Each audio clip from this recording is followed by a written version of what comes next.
Bien, bonjour à toutes et tous. Bienvenue à l'auditorium de la Cité des sciences et de l'industrie pour cet après-midi de conférence consacrée à la communication extraterrestre et à la recherche de vie intelligente dans l'univers. Donc, je suis Soufiane Anchiri, je suis médiateur scientifique à la Cité des sciences et de l'industrie et je suis évidemment ravi de pouvoir vous accompagner tout au long de cet après-midi. Et je vais laisser sans plus tarder la parole à Brigitte David, médiatrice scientifique du planétarium de la Cité des sciences et de l'industrie, qui va nous retracer en quelques mots l'origine de cet événement organisé par Universcience. Merci Soufiane. Alors, bonjour à tous. Alors, l'origine de ce week-end extraterrestre, la voici. Il y a un certain chercheur qui s'appelle Douglas Vakoch, qui travaille au METI international. Alors, METI, c'est pour Messaging Extraterrestrial Intelligence, à San Francisco. Et il est parti il y a 4 ans de San Francisco. Il a pris l'avion, il est venu à Paris et il est venu voir notre équipe au planétarium. Alors, il est venu voir nos spectacles et puis nous a raconté ses recherches. Il nous a dit aussi qu'il avait fait une conférence sur ses recherches au planétarium de San Francisco.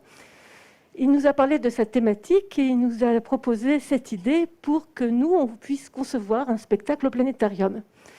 Alors, sa thématique, c'est la recherche de vie dans l'univers qui serait capable de communiquer.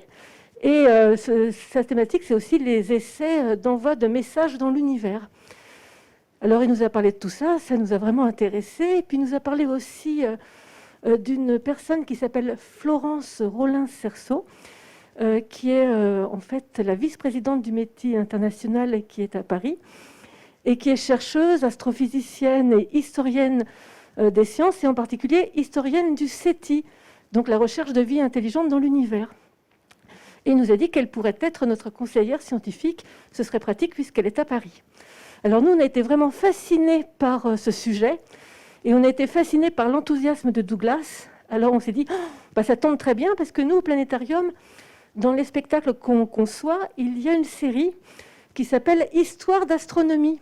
Alors on s'est dit, on va faire un spectacle qui va retracer l'évolution de cette pensée, c'est-à-dire l'idée de chercher de la vie ailleurs, des mondes habités, où il y aurait peut-être des gens qui essaieraient de nous parler ou qu'on essaierait peut-être de tenter de communiquer. Donc on a essayé de faire un spectacle qui retrace cette idée philosophique et scientifique, et on a écrit un scénario qui part des philosophes de l'Antiquité jusqu'aux dernières recherches actuelles. Alors je vous reparlerai du spectacle à la fin de cet après-midi, je garde un peu de suspense. Mais ce que je voudrais vous dire aussi, c'est que Monsieur Douglas Vakoch, il a eu, quand il travaillait au SETI Institute avant le METI, il a eu une carte de travail très très étonnante, très rare. Sa carte de visite, c'était écrit dessus « Directeur des messages interstellaires ». C'est quand même assez rare comme carte professionnelle. Alors Doug, est-ce que vous m'entendez ? Je vais vous présenter Doug. Doug, parlez-nous s'il vous plaît un peu plus de votre carte de visite quand vous étiez au SETI Institute. Parlez-nous aussi s'il vous plaît de votre travail quand vous y étiez et de votre nouvelle organisation, le METI international. Merci.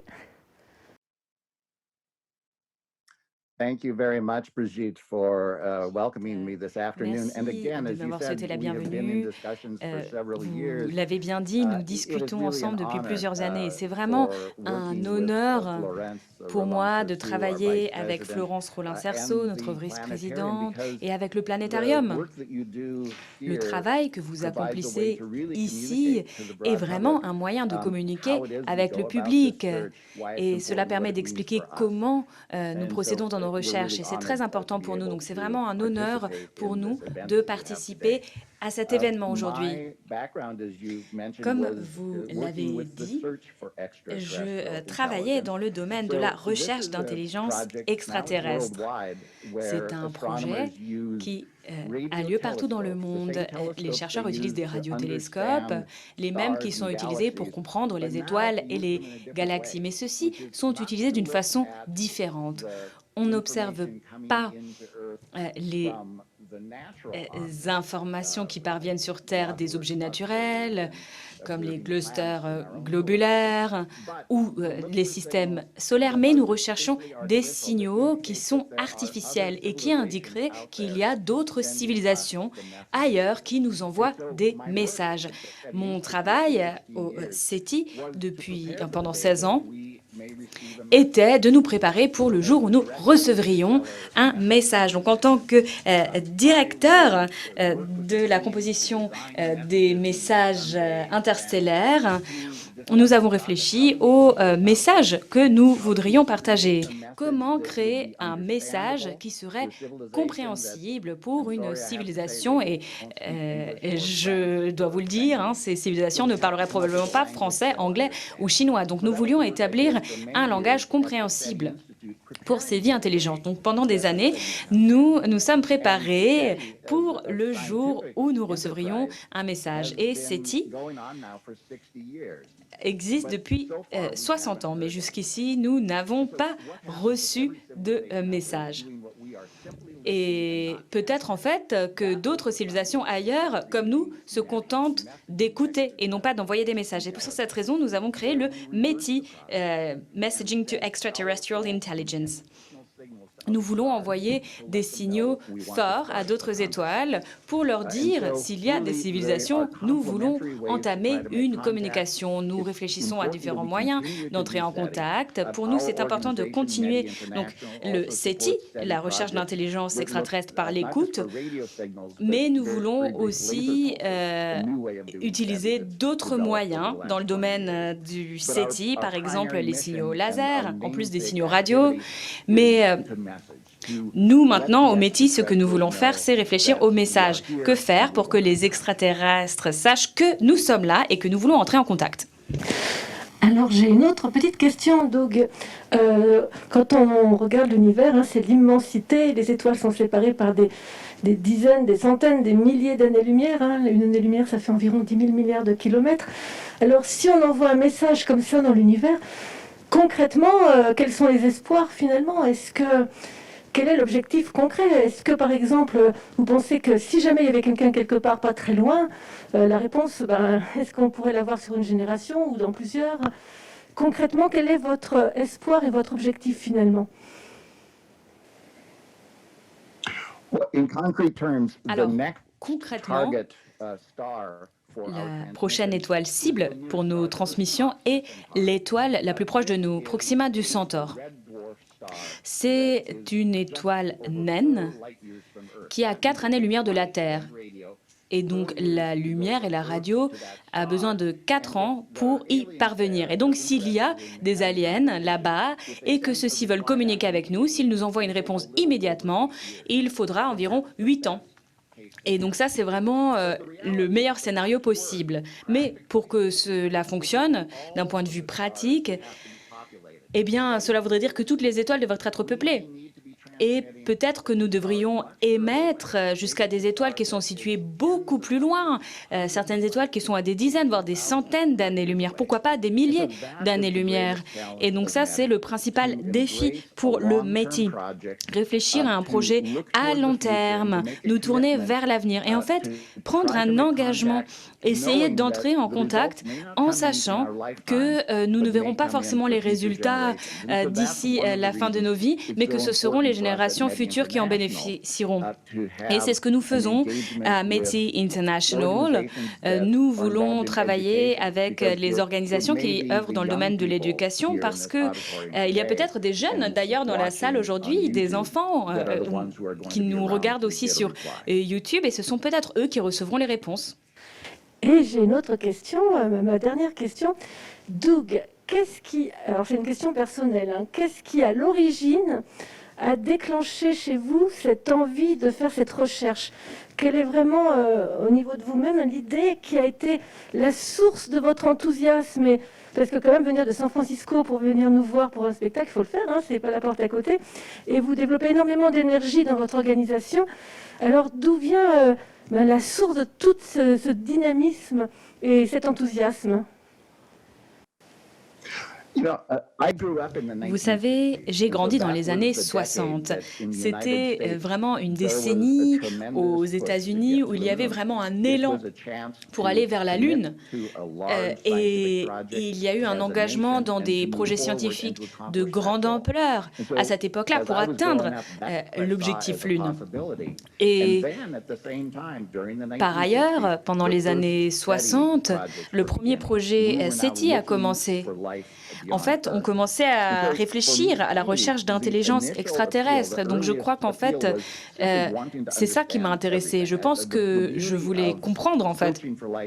Rechercher la vie ailleurs dans l'univers pour quelqu'un qui s'intéresse à la science, et c'était mon cas, permet d'étudier toutes les sciences, l'astronomie, la géologie, la biologie. Et en grandissant, je me suis rendu compte que la psychologie aussi, et même l'histoire, comptait dans ces recherches. Et c'est pour ça que je m'y suis intéressée. Plus jeune, je me demandais ce à quoi pouvaient ressembler les extraterrestres. Mais au fur et à mesure des années, je me suis rendu compte que ce processus de recherche, cet engagement dans des recherches qui peut-être n'aboutiront pas avant des générations, nous apprenons énormément de nous-mêmes en tant que civilisation. Eh ben, c'est passionnant. Merci beaucoup, Doug. On se retrouvera tout à l'heure au moment de la table ronde. Alors, un peu sans transition, pardon, nous allons vous présenter maintenant une vidéo qui a été réalisée dans le planétarium au sujet des fauteuils du planétarium. Alors, je vous laisse voir tout ça. Ça n'a rien à voir avec les extraterrestres, mais c'est à voir quand même. Voilà. Et je vais donner le micro ensuite à Sofiane. Merci, Doug. Thank you.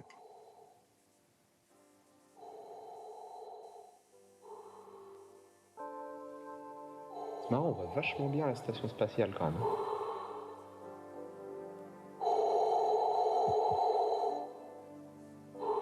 Oh, je crois que je me suis assis sur le mauvais fauteuil. Il avait pas l'air content là à côté. Non, laisse. Je crois que c'est Obi-Wan qui est en train de s'étouffer avec son masque FFP2.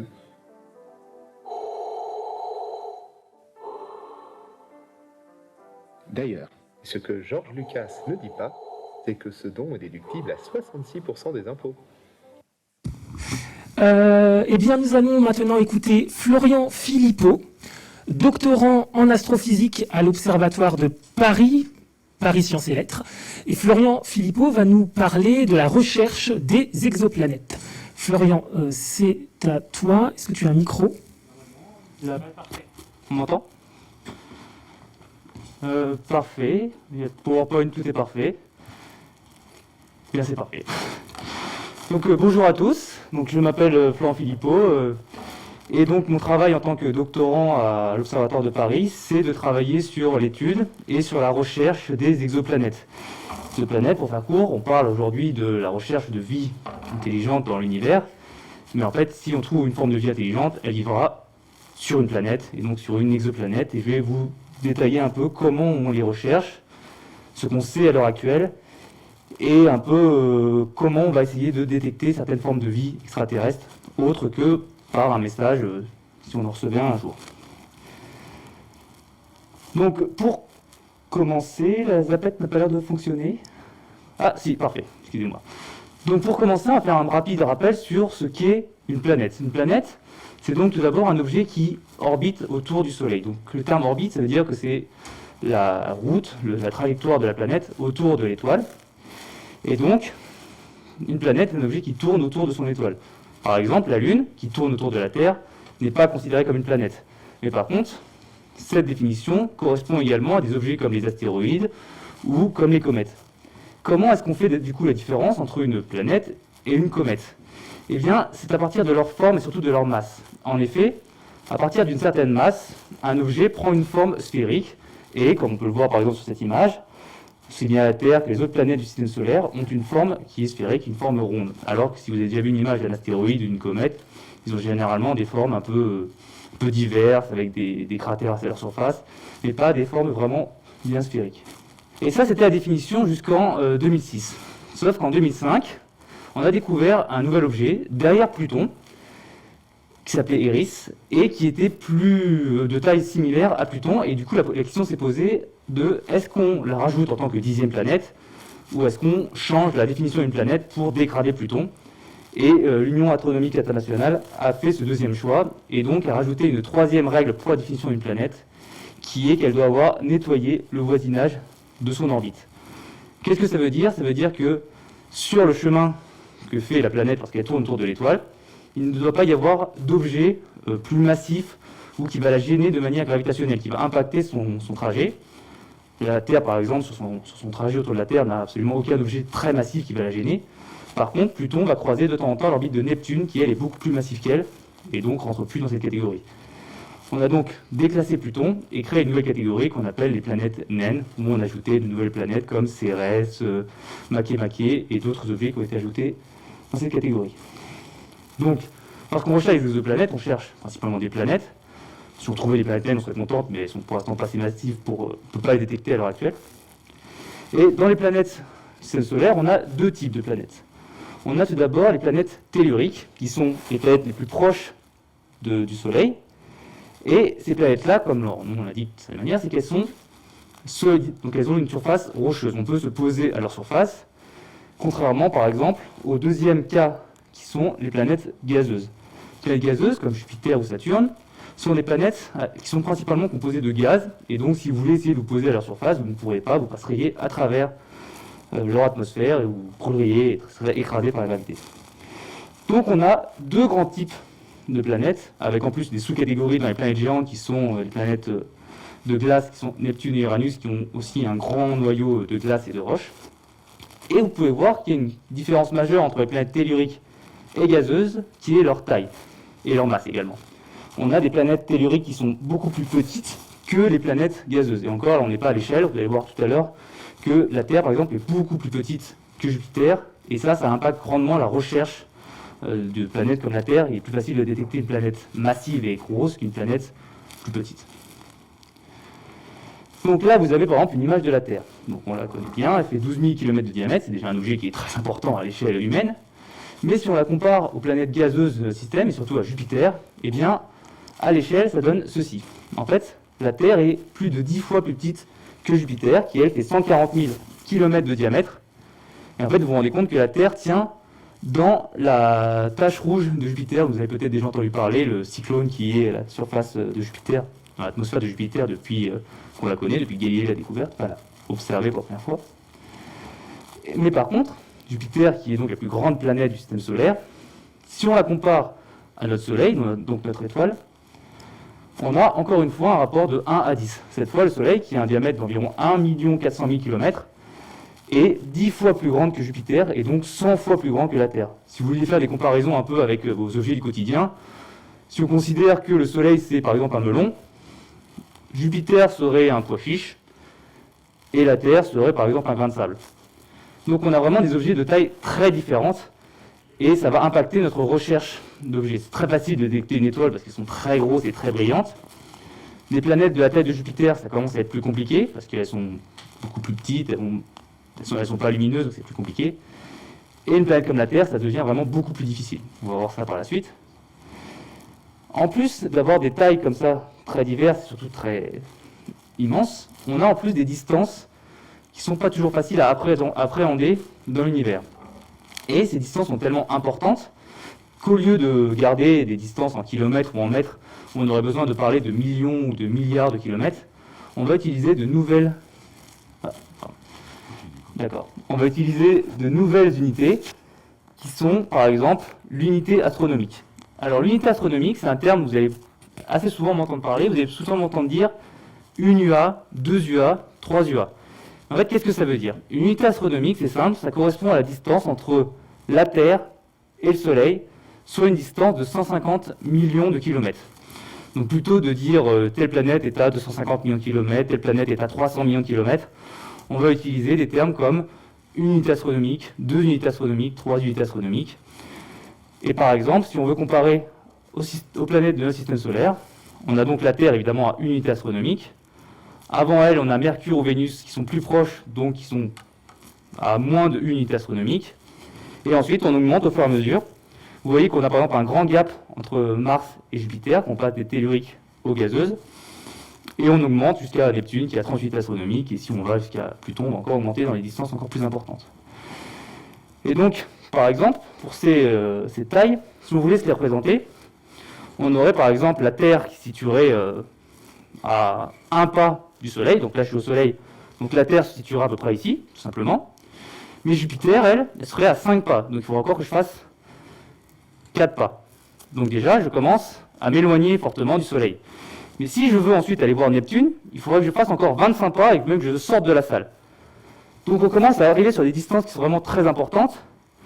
Et là, on ne parle seulement que du système solaire. Si on rentre maintenant dans la recherche qui nous intéresse des exoplanètes, on va commencer dans des distances beaucoup plus importantes. Vous avez entendu parler du terme tout à l'heure d'année-lumière.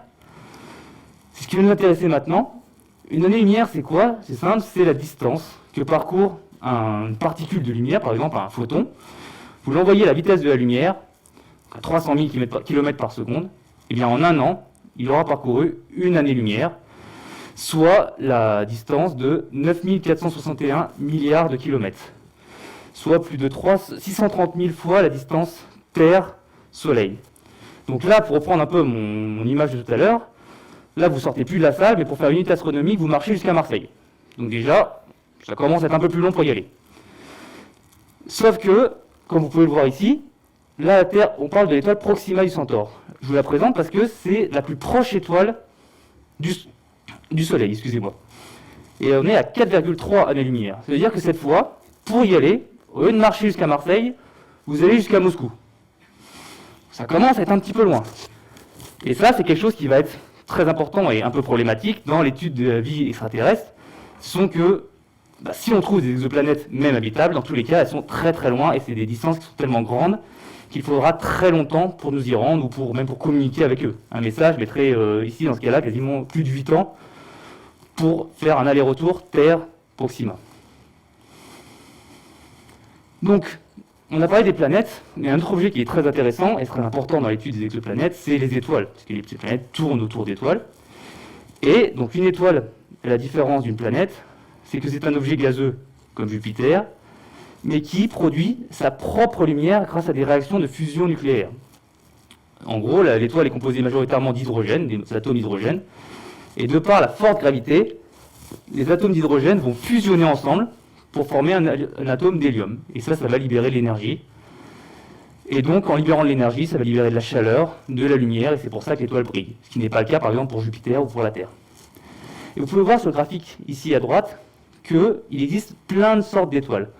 On a, par exemple, notre Soleil, qui est une naine jaune, qui se situe ici, qui, au final, est dans la moyenne des tailles et des températures des étoiles.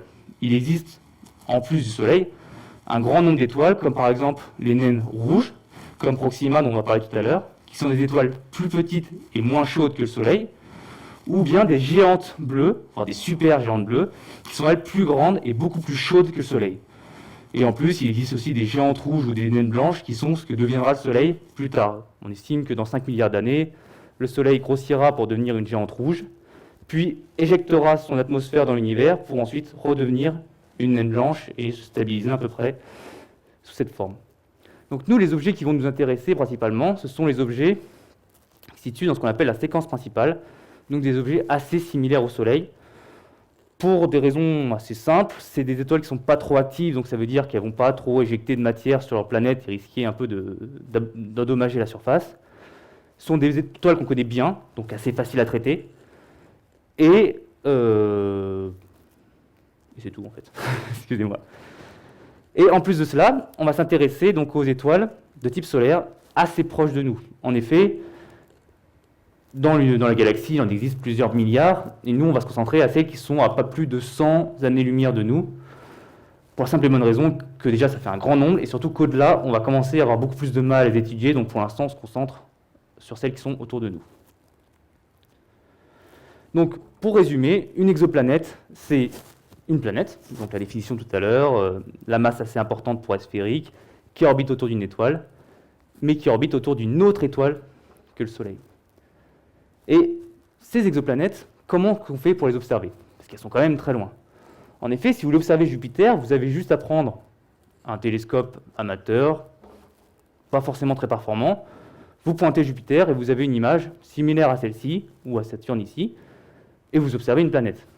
Si vous voulez faire pareil avec une étoile, imaginons 51 Pégasi, qui est l'étoile sur laquelle on a découvert la première exoplanète, vous aurez une image qui ressemblera plus à ça. D'accord, ça c'est avec un gros télescope professionnel dans une coupole. Vous aurez même plus une étoile qui ressemblerait à un point jaune comme ça. Et en fait, la planète, elle est située à l'intérieur de ce halo lumineux, trop proche de son étoile pour être visible directement avec un télescope. Donc, il va falloir utiliser des techniques plus poussées pour détecter et pour identifier les planètes qui orbiteraient autour de ces étoiles. Donc pour cela, évidemment, on ne va pas garder nos télescopes amateurs, on va utiliser des télescopes beaucoup plus importants avec des miroirs beaucoup plus gros, comme par exemple celui du VLT, donc du Very Large Telescope, situé au Chili, où par exemple on a 4 télescopes de 8 mètres de diamètre qui sont parfois utilisés en résonance, parfois chacun de leur côté en fonction de ce qu'on veut faire. Où on utilise aussi des télescopes spatiaux, comme le télescope Hubble que vous pouvez voir ici, qui a été envoyé en 1990 et qui fonctionne toujours aujourd'hui. Il continue à étudier des exoplanètes ou d'autres objets dans l'univers. Donc pour détecter des exoplanètes, on a deux types de méthodes. On a des méthodes dites indirectes, ce qui veut dire qu'on ne va pas détecter directement la planète. On ne va pas pouvoir l'observer, mais on va observer l'impact qu'a la planète sur son étoile. Donc ces méthodes indirectes, il en existe de nombreuses méthodes, dont les 4 principales sont ici. Et aujourd'hui, je vais vous présenter principalement la méthode des transits et la méthode des vitesses radiales, qui sont les deux méthodes qui ont permis de découvrir le plus d'exoplanètes à l'heure actuelle.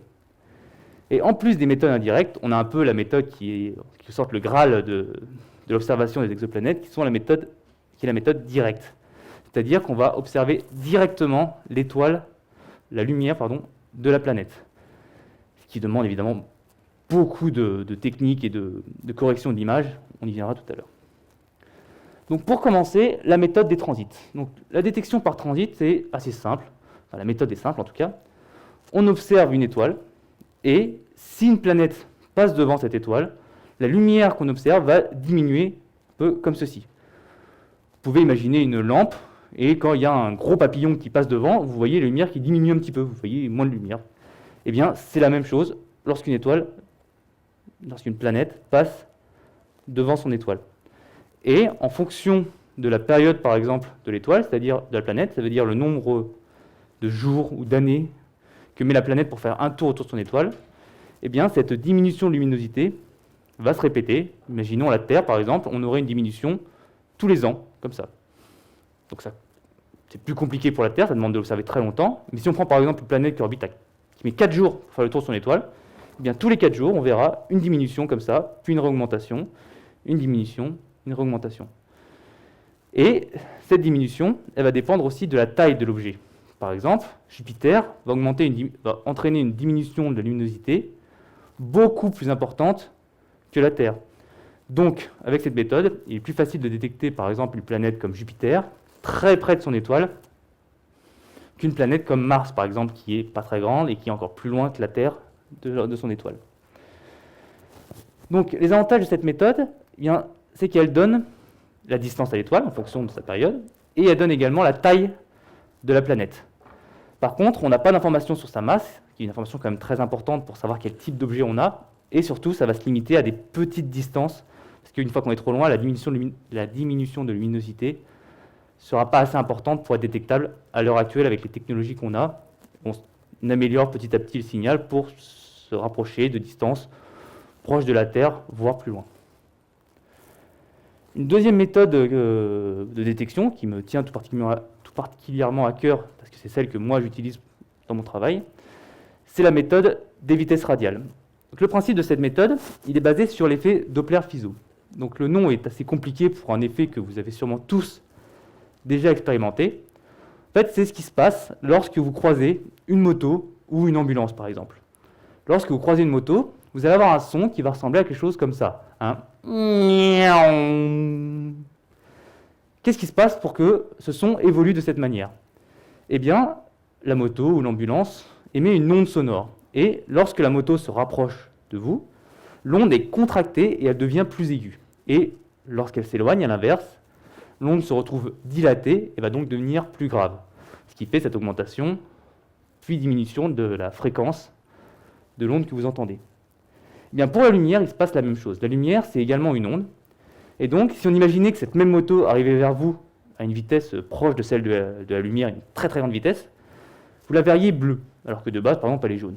Et par contre, quand elle s'éloigne, vous la verriez rouge, parce que la lumière est contractée, et donc quand la lumière est contractée, son spectre se décale vers le bleu, et lorsque la lumière est dilatée, son spectre se décale vers le rouge.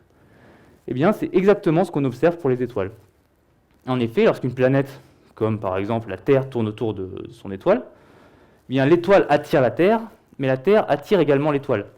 Beaucoup moins, évidemment, mais ça entraîne quand même un petit mouvement de rotation de l'étoile qui est détectable par cet effet Doppler, justement.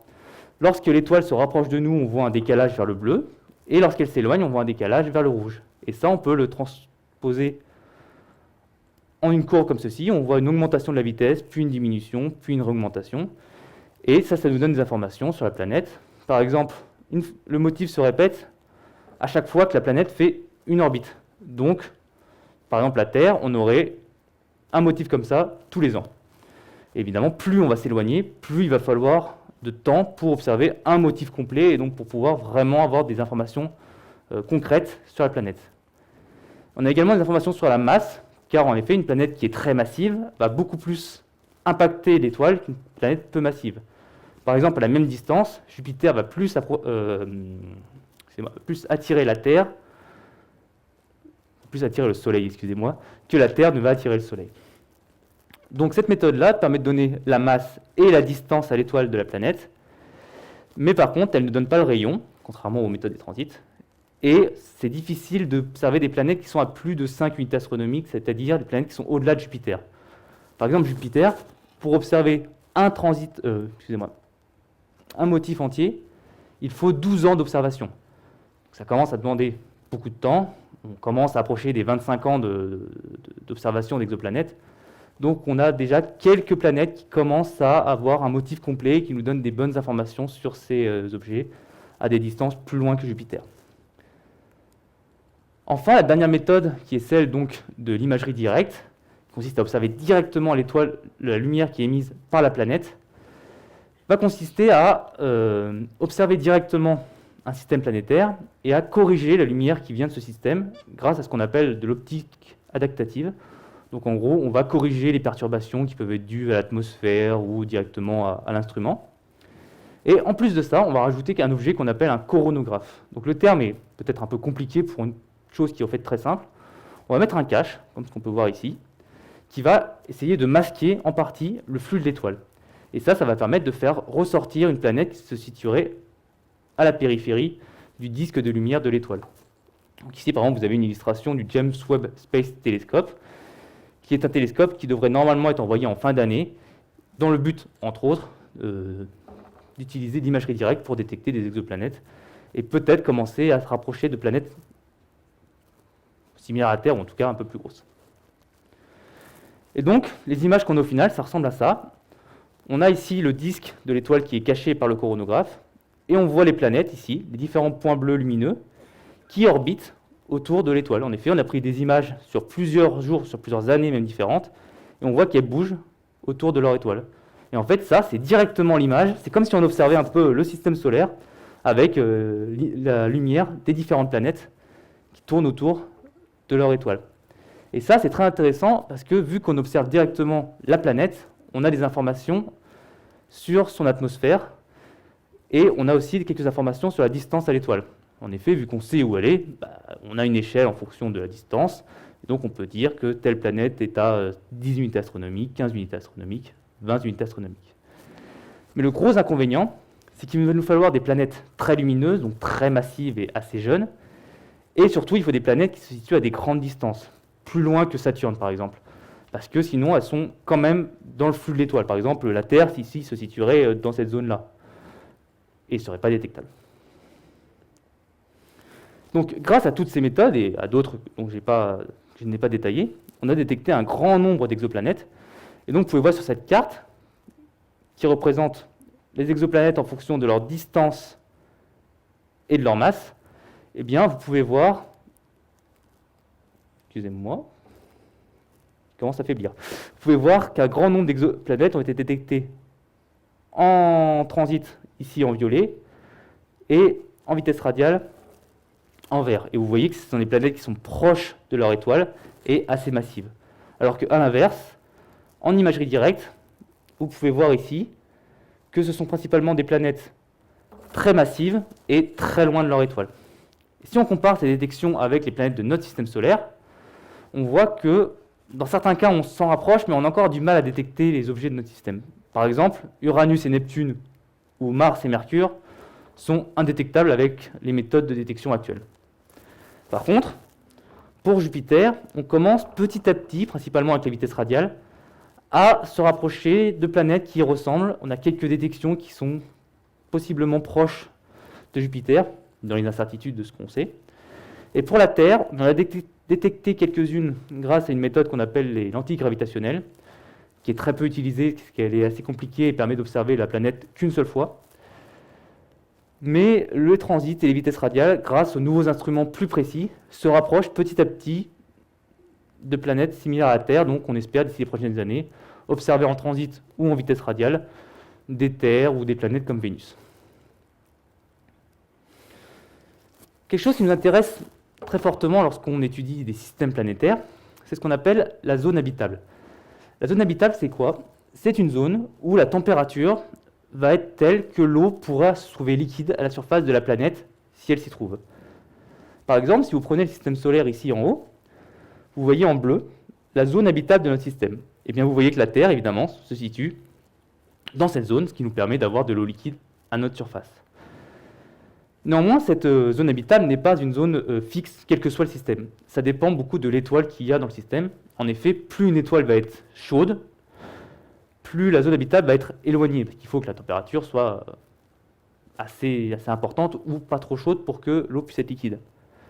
Par exemple, si vous prenez l'exemple de Gliese 581, où on a un système de 6 exoplanètes, vous voyez que la zone habitable est beaucoup plus proche de l'étoile que la Terre. Ici, on est à 1 unité astronomique pour la Terre, alors que pour Gliese 581, on est plus à 0,1 unité astronomique, donc 10 fois plus près. Ça, c'est dû au fait que Gliese 581 est une naine rouge, donc une étoile beaucoup moins chaude que le Soleil. Et par exemple, vous pouvez peut-être vous demander pourquoi est-ce qu'on a E, B, C, D, G, D, F un peu dans le désordre. Ça, c'est dû au système de notation. Donc, pour ceux qui ne le savent pas, lorsqu'on découvre un système planétaire, on nomme les objets dans l'ordre de leur détection. Donc, par exemple, ici, on aurait Gliese 581A, qui serait l'étoile, puis la première planète détectée, qui serait la B, puis la seconde, la C, la troisième, la D, et ainsi de suite. Donc ici, on peut voir qu'on a 2 planètes en zone habitable, même si la G a récemment été un peu... n'a pas été confirmée au final, on n'est pas sûr qu'elle soit présente à cet endroit-là.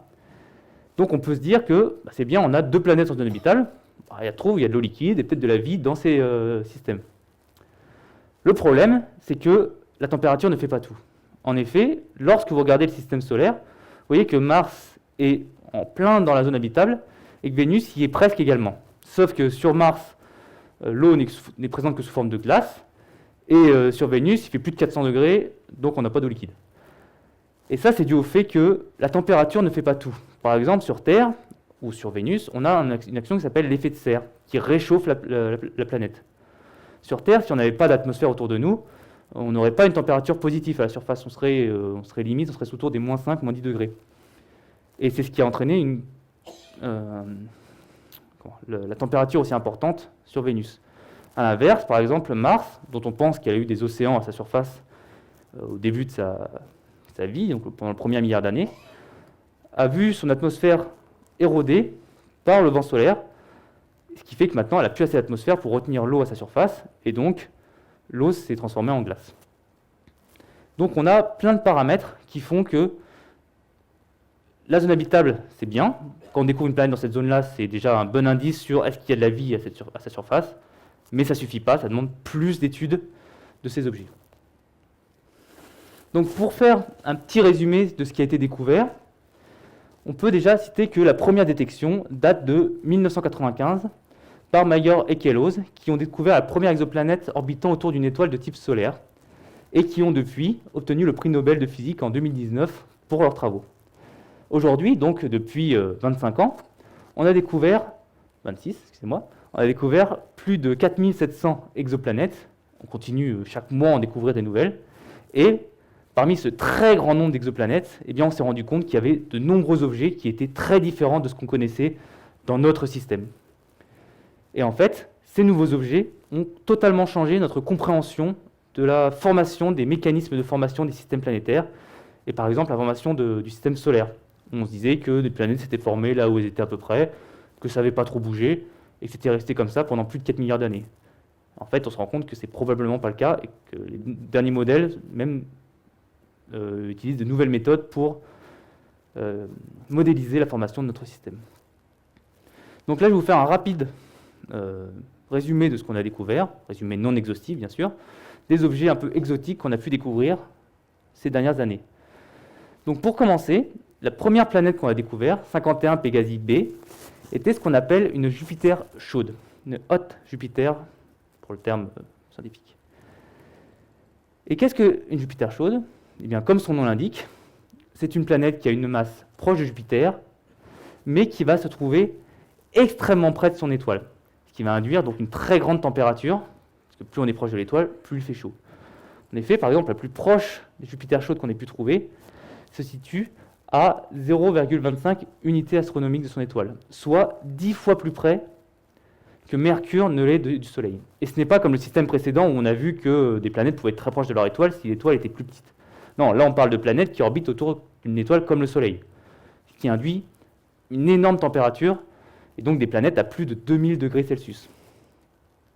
Et en fait, c'est ces planètes-là qui ont beaucoup bouleversé notre compréhension du système planétaire, parce qu'elles ne peuvent pas s'être formées à cet endroit-là. Il n'y avait pas assez de matière pour qu'elles puissent être formées à cet endroit-là.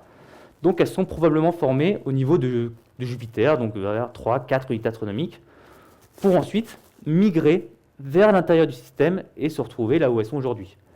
Sauf que si dans ce système, il y avait une planète comme la Terre qui était tranquillement dans sa zone habitable, il y a très peu de chances qu'elle soit restée en place alors qu'une planète comme Jupiter passait. Elle a sûrement été soit éjectée du système, soit envoyée dans l'étoile, et elle ne se trouve plus là. Sûrement plus là, excusez-moi. Ce qui fait que les systèmes où on a des planètes chaudes comme des Jupiter chaudes ne vont pas être intéressants pour la recherche de vie extraterrestre, car on sait qu'il n'y a probablement pas de planète terrestre ou similaire à la Terre dans ces systèmes. D'autres objets intéressants sont les super-terres. Les super-terres, comme leur nom l'indique, parce qu'on est très originaux quand on cherche des noms en astro, sont des planètes rocheuses, mais qui ont une masse supérieure à la Terre, jusqu'à 2 fois plus grande et jusqu'à 10 fois plus massive. Et l'avantage de ces planètes-là, c'est que vu qu'elles sont plus massives et plus grandes, elles sont plus facilement détectables que la Terre ne l'est, par exemple.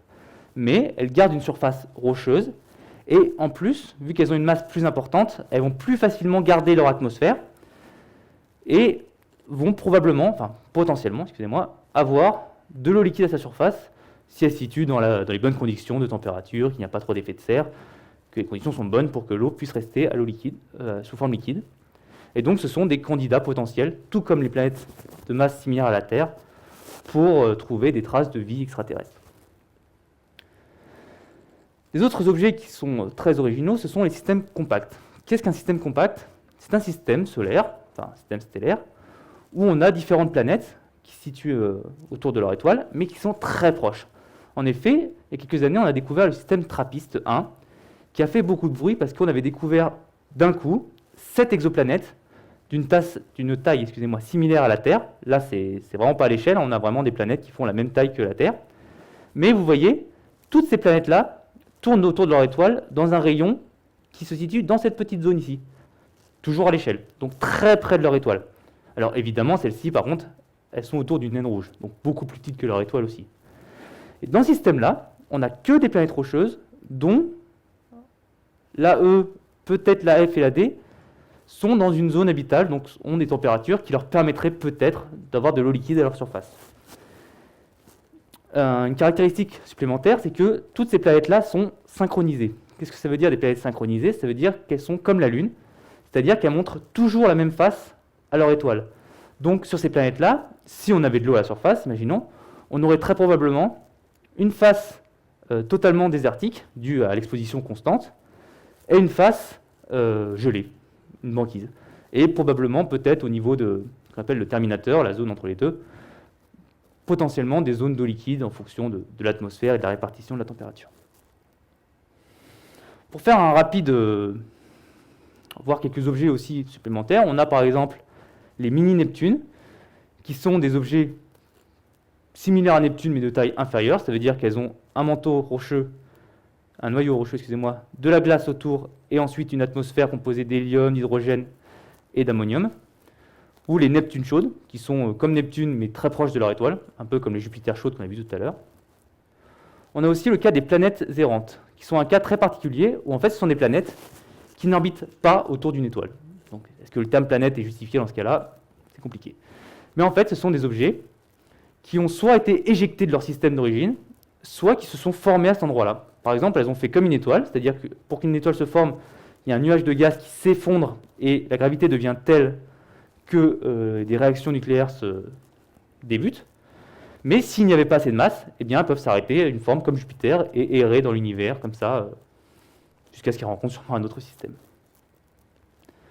On a aussi des systèmes binaires. Donc, système binaire, ça parle par exemple aux fans de Star Wars, c'est par exemple une planète comme Tatooine, où une planète va orbiter autour de 2, 3, plusieurs soleils.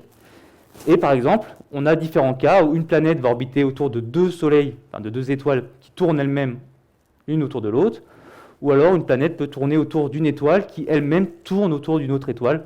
On a différents cas de figure. Et enfin, un cas supplémentaire qui ne sont pas vraiment des planètes, ce sont ce qu'on appelle les naines rouges, qui sont en fait des objets qui sont intermédiaires entre les planètes et les étoiles.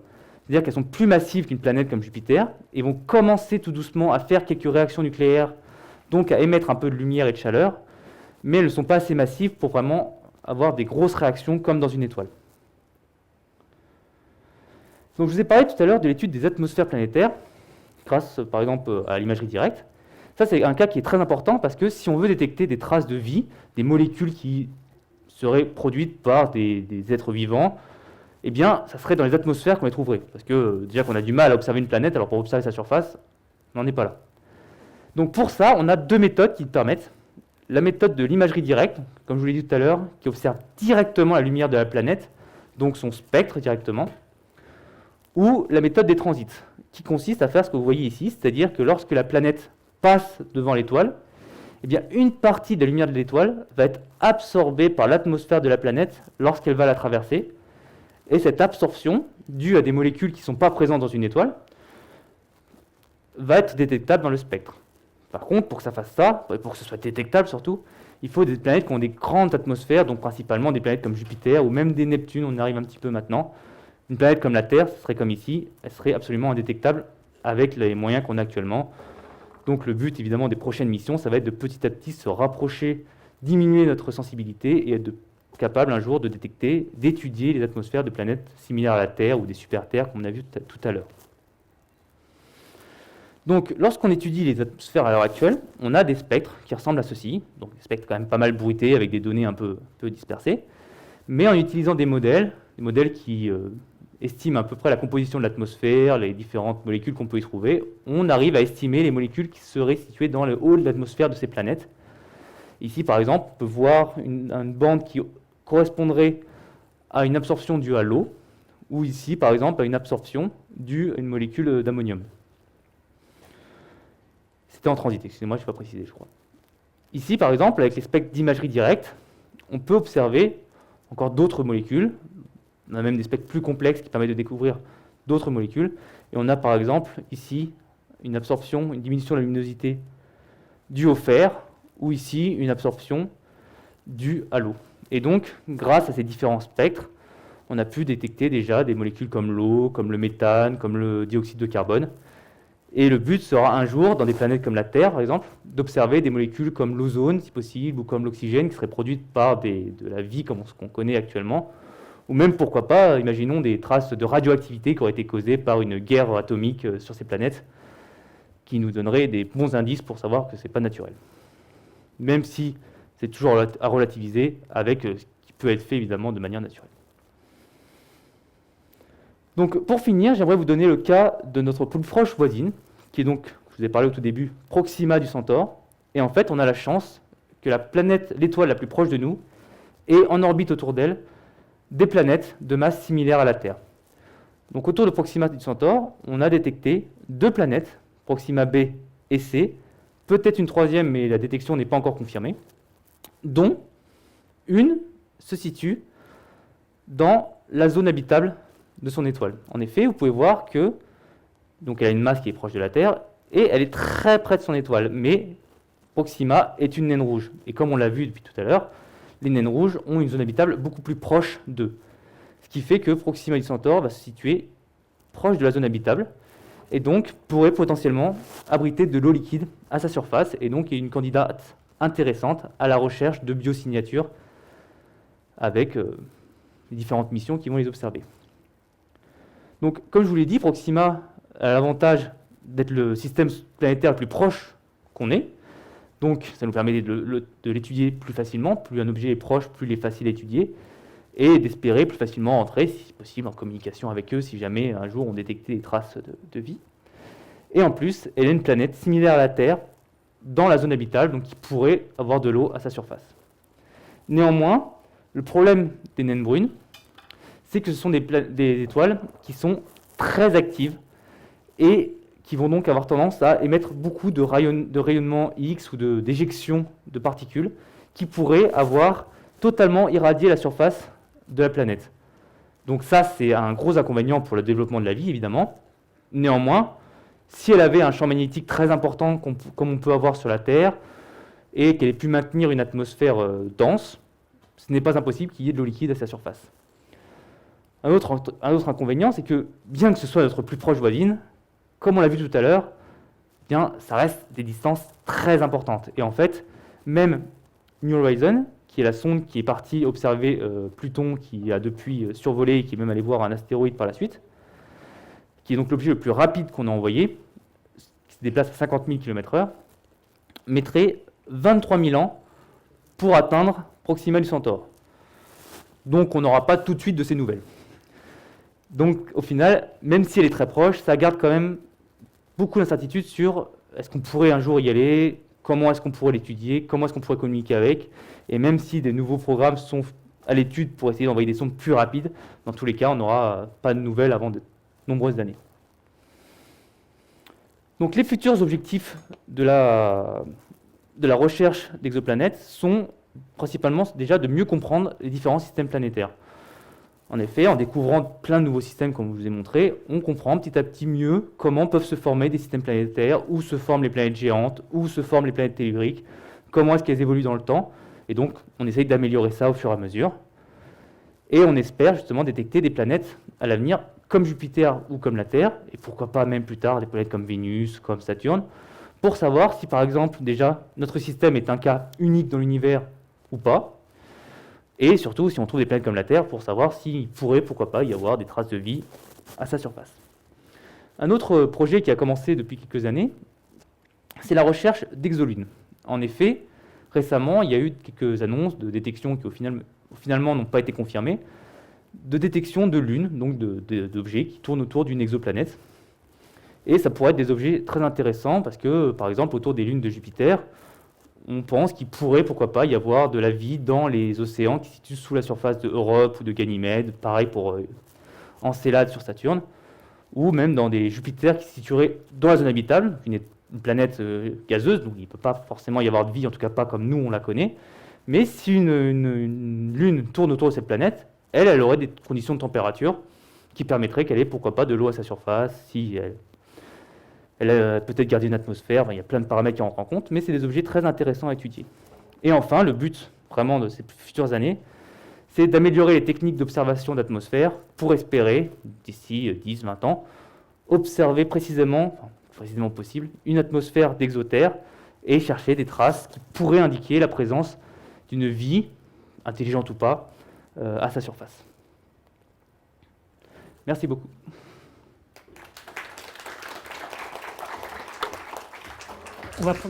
Merci beaucoup, Florian. On a le temps de prendre quelques questions. Donc, n'hésitez pas, si vous avez des questions, voilà, nous allons faire circuler un micro. Parfait. Monsieur a une question.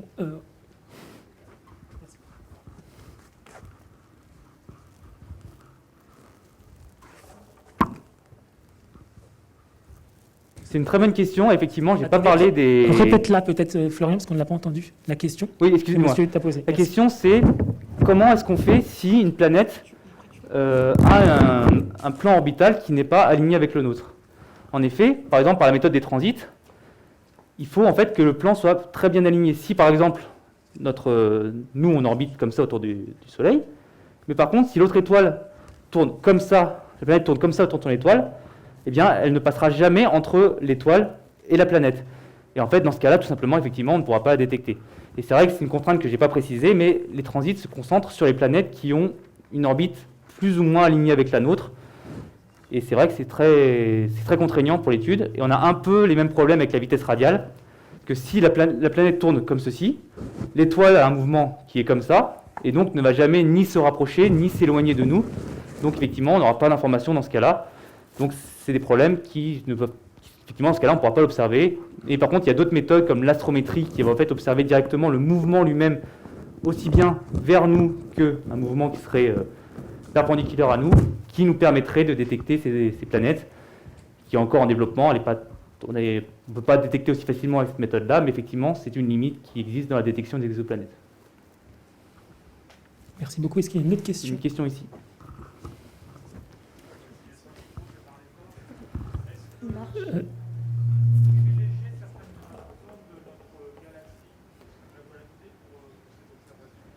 Oui, en fait, de manière... Excusez-nous, parce oui, pardon, on est je répète. rediffusé en fait en direct sur la chaîne YouTube. Donc est-ce que tu pourrais juste répéter Excusez-moi, s'il te plaît, je répète, les effectivement. questions? Désolé. Donc, effectivement, la question c'était, est-ce qu'on se concentre sur une zone très précise de la galaxie pour nos recherches d'exoplanètes?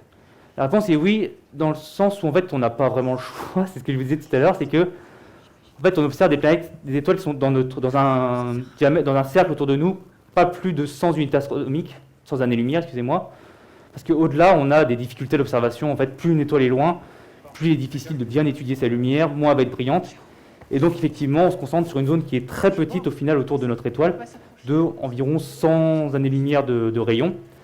Et au final, quand on compare à la galaxie, c'est vraiment, la galaxie ferait cette taille-là. Nous, on se situe ici et on observe vraiment dans une toute petite zone comme ça autour de nous. On a observé une zone vraiment infime de la galaxie. Parce que déjà, on en a encore plein à observer dans cette zone-là. Et effectivement, plus on va s'éloigner, plus ça va être compliqué de les étudier. On a pu en détecter quelques-unes beaucoup plus loin avec des méthodes très spécifiques, mais c'est beaucoup plus compliqué. Voilà. Est-ce qu'il y a peut-être une dernière question? N'hésitez pas. Oui, question là-haut. madame.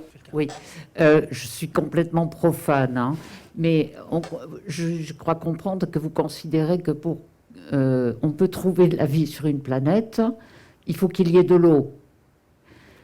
Mais est-ce que ce n'est pas une vision terrestre de la chose? Est-ce qu'on ne peut pas considérer qu'il peut y avoir des vies, même sans eau, qui se sont développées? Si, totalement. En fait, c'est un autre problème de la zone habitable. C'est qu'on la limite en fait à la forme de vie que nous on connaît sur Terre, effectivement. On se concentre seulement sur la vie telle qu'on la connaît, basée sur l'eau, qui se développe dans l'eau. Mais effectivement, on peut imaginer d'autres formes de vie. Et rien que par exemple sur Titan, qui est une des lunes de Saturne, où on a des lacs de méthane et même des rivières, des pluies de méthane, certaines théories envisagent des formes de vie qui se seraient développées en se basant sur le méthane plutôt que sur l'eau, effectivement. On a également des formes de vie carbonées, mais certaines théories envisagent qu'on pourrait développer des formes de vie basées sur le silicone, par exemple, silicium, excusez-moi. Donc effectivement, non, on se concentre principalement sur cette définition de la zone habitable, mais au final, c'est vrai que c'est très restreint, mais au final, on est encore très restreint nous-mêmes sur la recherche d'exoplanètes, donc on se concentre sur ça pour l'instant. Et effectivement, on observerait des atmosphères de planètes, dès qu'on peut en observer une, on l'observe.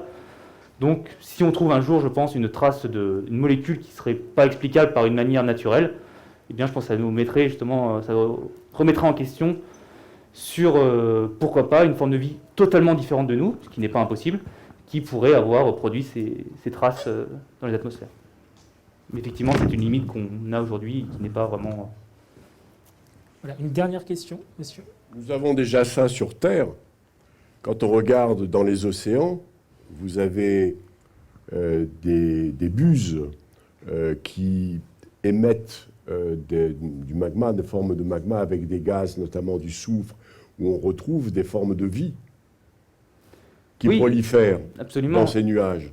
Donc, ce qui veut dire concrètement que ce sont des particules vivantes qu'on peut considérer comme vivantes, qui n'ont que faire de l'oxygène. Oui, absolument. Même si dans l'eau, il y a quand même des traces d'oxygène, c'est quand même des particules, des bactéries assez similaires aux nôtres. Mais c'est totalement vrai, c'est par exemple dans la recherche, les missions qui vont partir vers Europe ou Ganymède, surtout Europe autour de Jupiter, où on a une croûte de glace de plusieurs milliers de kilomètres d'épaisseur et un océan en dessous.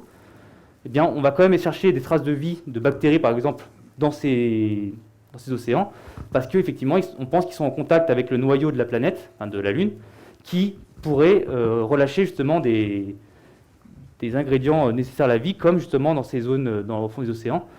Donc on imagine qu'il pourrait effectivement y avoir des formes de vie qui se développent dans des zones très inhospitalières qu'on pourrait imaginer sur Terre, mais qui, elles, réussiraient effectivement à se développer. Donc c'est aussi des formes qu'on envisage, qui restent compliquées à étudier. Par exemple, pour une planète recouverte de glace, si la forme de vie se situe sous la glace, avec les technologies actuellement qu'on a, on serait incapable de la détecter. C'est surtout ça, on se concentre sur ce qu'on peut. Mais effectivement, c'est une option qui est envisagée pour les lunes de notre système solaire. Alors, une dernière question qui nous vient du chat, donc je laisse Marc Jamous nous la poser. Oui, il y a une question. Est-ce que les satellites naturels peuvent avoir aussi des satellites naturels? Est-ce que les lunes ont des lunes, en gros? Alors, c'est une théorie qui est sortie il y a quelques années, je crois il y a 1 ou 2 ans. Il y a eu des papiers qui sont sortis là-dessus, qu'on appelait les moon, les lunes de lune. Et effectivement, alors que certaines théories le pensent, qu'il pourrait y avoir ponctuellement des satellites qui se formeraient autour de satellites.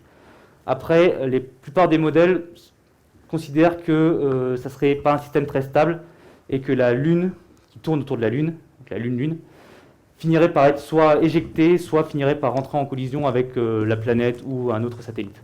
Mais de manière ponctuelle, sur quelques millions d'années, certains modèles l'envisagent, oui, effectivement. Merci beaucoup une nouvelle fois, merci pour vos questions. Alors nous allons désormais Merci à tous. avoir le plaisir d'assister à un interlude artistique qui est une carte blanche à Maison Gamma. Alors Maison Gamma, c'est un collectif d'étudiantes et d'étudiants de l'école Estienne et plus précisément du diplôme supérieur d'art appliqué, design et création numérique. J'invite donc sur scène les membres de ce collectif, donc Émilie Salfati, Kelly Traîneau et Léane Bokis, qui vont nous présenter leur projet. Donc, peut-être voilà, un petit temps d'installation très bref. Je vous en prie. Bonjour à tous.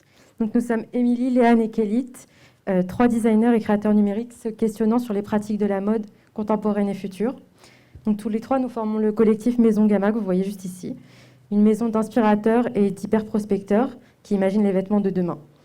Donc, par l'usage de savoirs, méthodes et techniques interdisciplinaires, on cherche à mettre en image leur métamorphose prochaine. Dans nos mémoires, on a mis en évidence un mouvement de convergence entre la création de mode et l'innovation technologique et textile au service d'un corps qui est représenté matériellement et numériquement. Donc, à l'instar de créateurs, comme vous voyez juste ici, Iris van Herpen, Suzanne Lee, encore Shemi Sodine, dont l'approche technologique et tournée vers le vivant nous inspire énormément. Nous questionnons en fait le rapport qu'on entretient à nos vêtements, mais aussi leur mode de production et leurs usages. Nous revendiquons à travers le vêtement une relation harmonieuse avec l'environnement. Et pour conceptualiser cette collection, nous sommes appuyés sur les savoirs et intuitions de l'astrophysicien David Fossé. David Fossé, qui est donc à la fois rédacteur en chef de la revue Ciel et Espace, mais aussi auteur du livre Exoplanètes, qu'il a écrit avec Manchu, enfin qu'il a plus exactement illustré, et dans lequel il présente des exoplanètes et leur illustration vision d'artiste, pardon. Et donc c'est cette collection, c'est à partir de ce livre-là que nous avons été inspirés. Et donc David Fossé, nous nous plaçons en fait selon ses intuitions dans un futur lointain. Selon lui, dans 1000 ans, nous serons peut-être capables d'envoyer la première sonde vers une exoplanète et d'ici une dizaine de milliers d'années, peut-être d'y placer le premier humain. Et donc à partir de ces intuitions, nous faisons un bond temporel de 30 000 ans, un âge où donc peut-être l'exploration des exoplanètes serait possible et où vêtements assistants, biotextiles et technologies embarquées de type wearables permettrait à l'homme de s'adapter à des environnements inconnus et parfois même hostiles. Et donc pour redéfinir un petit peu rapidement ce qu'est une exoplanète, donc il s'agit d'une planète qui se situe hors de notre système solaire et qui gravite autour d'une autre étoile que le Soleil. Donc l'exoplanète la plus proche connue à ce jour est quant à elle une exotère, c'est-à-dire une planète dont les caractéristiques se rapprochent de celles de la Terre. Et il s'agit de Proxima b. Donc elle se situe à 4,2 années-lumière de la Terre dans la constellation du Centaure, et on imagine qu'elle sera explorable d'ici quelques dizaines de milliers d'années. Et donc, ce qu'on trouvait intéressant, nous, avec les exoplanètes, c'est qu'elles offrent de nouvelles contraintes. Ce sont de nouveaux territoires à explorer, à découvrir, pour lesquels nous serons peut-être amenés à nous adapter. Donc, par conséquent, imaginer de nouveaux types de vêtements. Et d'un autre côté, notre démarche s'inscrit en fait dans la continuité de l'histoire de la mode, puisque dans les années 1960, de grands couturiers comme Pierre Cardin, André Courrèges ou encore Paco Rabanne s'inspiraient de l'imaginaire spatial, notamment dans le contexte de la guerre froide. Mais aujourd'hui, ça prend un tout nouveau sens dans notre contexte actuel, notamment avec en particulier la conquête de Mars, mais aussi la conquête de la Lune, de l'orbite satellitaire ou encore la recherche de ressources qui mettent en avant justement ce regain d'intérêt pour la découverte de l'univers. Et on peut aussi constater une certaine fascination pour des grandes figures comme Thomas Pesquet ou encore Elon Musk, qui justement montrent cet engouement pour l'imaginaire spatial. Donc pour notre part, on s'appuie sur des diagnostics de scientifiques, d'astrophysiciens et de spécialistes des sciences spatiales pour imaginer les vêtements et la collection de vêtements des potentiels territoires de demain. Donc ces données constituent en quelque sorte le point de départ et la base de notre fiction qu'on va vous présenter, et qui participent également à sa crédibilité. Donc pour nous, les exoplanètes, ce ne sont pas seulement des scénographies ou des décors, elles ont des caractéristiques, des données, en tout cas géographiques, climatiques, qui sont importantes et parfois très extrêmes, et qui aussi nous inspirent à changer profondément la relation qu'entretiennent le corps avec le vêtement et l'environnement. Donc en utilisant la fiction et les contraintes nouvelles de ces exoplanètes, on s'offre une grande liberté, une sorte d'accélérateur créatif qui nous permet d'aller au-delà du vestiaire ordinaire. On prend aussi le contre-pied du caractère parfois très survivaliste qu'on peut avoir dans certaines œuvres de science-fiction, comme par exemple le distil de Dune, qui est un vêtement recyclant les déchets corporels, permettant de les réutiliser, de les consommer à nouveau dans un environnement hostile. Projetons-nous à 489 années-lumière dans la constellation de la Lucorne. Bienvenue sur Corot 7b, une planète que David Fossé décrit comme un enfer dont les propriétés défient l'imagination. C'est une assez drôle de planète en fait, puisqu'elle ne tourne pas sur elle-même, donc l'une de ses faces est constamment exposée à son étoile la plus proche, ce qui fait que ce pôle-là se situerait à environ 2200 degrés. On aurait donc un océan de lave, le sol complètement en fusion, dont s'émaneraient en fait des vapeurs de métaux, qui viendraient donc faire former des nuages au-dessus de la planète. De l'autre côté, la face qui est donc cachée complètement dans l'ombre, proche du degré absolu. Et en fait, on pense que donc, ces vapeurs de métaux pourraient potentiellement, lorsqu'ils se rapprochent de ce pôle-là, se transformer d'abord en pluie de métal, puis en neige. Donc voilà, ça laisse imaginer toutes sortes de visuels assez fascinants. Et entre ces deux pôles, donc, une bande de transition qui fait un peu le point de ralliement des deux zones, où on pourrait peut-être trouver une température qui avoisinerait les 100, 200 degrés, ou voire peut-être qu'on y trouverait une fine bande où nous, en tant qu'humains, nous pourrions y aller sans trop de difficultés. Mais le choix donc, de cette planète, qui est a priori totalement infernale, pour en tout cas les conditions qu'on connaît sur Terre, n'est vraiment pas lié au hasard. De ces conditions, en fait, ça nous inspire vraiment des visions de vêtements symbiotiques. Le terme en fait, de symbiose, qui désigne le vivre ensemble, désigne la relation entre donc, deux symbiotes, deux éléments en fait, qui sont écologiquement en rapport. Et nous, ce qui nous intéresse, c'est la relation de symbiose mutualiste. C'est lorsque deux symbiotes en fait, s'entraident vraiment les deux, parce que dans certaines symbioses, en fait, certains peuvent prendre le pas sur l'autre, ou par exemple quand c'est le cas des parasites. Mais donc c'est ce type de vision qui nous intéresse vraiment. Et donc, pour donner l'idée de ce que serait l'expérience des vêtements Maison Gamma, nous avons conceptualisé une capsule immersive dont on va vous donner les détails un peu plus après. Et donc, notre projet Gamma 30021 est le récit d'un voyageur en quête d'un nouveau rapport symbiotique à l'environnement. Et donc, à l'aide des concepts et des technologies imaginées par Maison Gamma, le voyageur va devoir s'adapter à Corotte 7B en faisant notamment l'usage des minéraux et plantes locaux dans le respect de cet idéal de symbiose mutualiste. Et donc, pour imaginer cette expérience, on s'est inspiré du concept d'Umwelt. Donc, l'Umwelt a été défini par le naturaliste et biologiste allemand Jakob von Uexküll comme étant l'environnement sensoriel, le monde propre à une espèce ou bien un individu en dépendant de son appareil perceptif.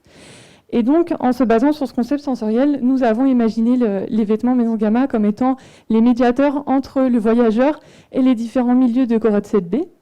Donc, ce vêtement, ce sont donc des interfaces sensibles qui vont nous permettre de visualiser en fait différentes visions et paysages de Corotte 7B. Comme, attends, je te laisse juste revenir en arrière. Comme par exemple la vision des champs magnétiques en mouvement qu'on a représenté ici, les différentes la vision thermique des différentes zones thermiques, ou encore la vision des vapeurs de métaux. Et du coup, pour expérimenter ces nouvelles visions, on s'est interrogé sur le vêtement en tant qu'interface. Donc, comment donner à voir des interfaces qui semblent appartenir au futur. Donc, nous, on a pris le vêtement en tant que traducteur. Il nous permet d'interpréter des visions sensorielles auxquelles on n'a pas accès en tant qu'être humain. Donc, d'où le concept d'Umwelt qu'on expliquait juste avant. Et du coup, il va nous transmettre des informations, que ce soit sonores, des changements de température, des vibrations. Ainsi, le corps sera complètement engagé dans l'expérience. Il sera le contrôleur principal et il permettra de se déplacer et d'interagir avec celui-ci. Si historiquement, l'homme a plutôt pour habitude d'être dans une relation d'opposition à l'environnement via des processus comme la terraformation, ici, nous proposons de prendre le contre-pied et donc d'avoir un vêtement qui permette vraiment d'entrer en connexion, en relation totale avec l'environnement. Et donc, pour passer par ce processus-là, nous sommes vraiment inspirés de la démarche de Manchu et David Fossé lorsqu'ils proposent leur vision d'artiste des exoplanètes. Et à l'instar aussi également d'autres artistes comme Ernst Haeckel, lorsqu'il a fait du coup toutes ces illustrations de plantes au XIXe siècle, lorsqu'il les illustrait dans des encyclopédies, ainsi que le Codex Seraphinianus de Luigi Serafini, lorsqu'il répertoriait et inventait en fait lui-même des plantes extraterrestres. Nous avons conçu le propre écosystème de Corotte 7B, des plantes et des minéraux qui évolueraient en fonction des conditions donc, de cet exotère et qui permettraient donc ensuite d'être analysés par le voyageur qui sera sur Corotte 7B et d'en penser les vêtements, donc des vêtements qui seront également en interaction avec leur environnement et aussi avec son porteur, donc ce qui en fait sera l'intermédiaire entre le voyageur et l'environnement local. On a aussi conçu une collection de vêtements, du coup, pour Corotte 7B, pour l'exploration Corotte 7B. Donc, à présent, il est l'heure pour vous d'entrer dans notre fiction. 2021. Émilie Salfati, Kelly Treno et Léane Bocchi forment Maison Gamma, un studio de designers numériques qui expérimente autour des vêtements de demain.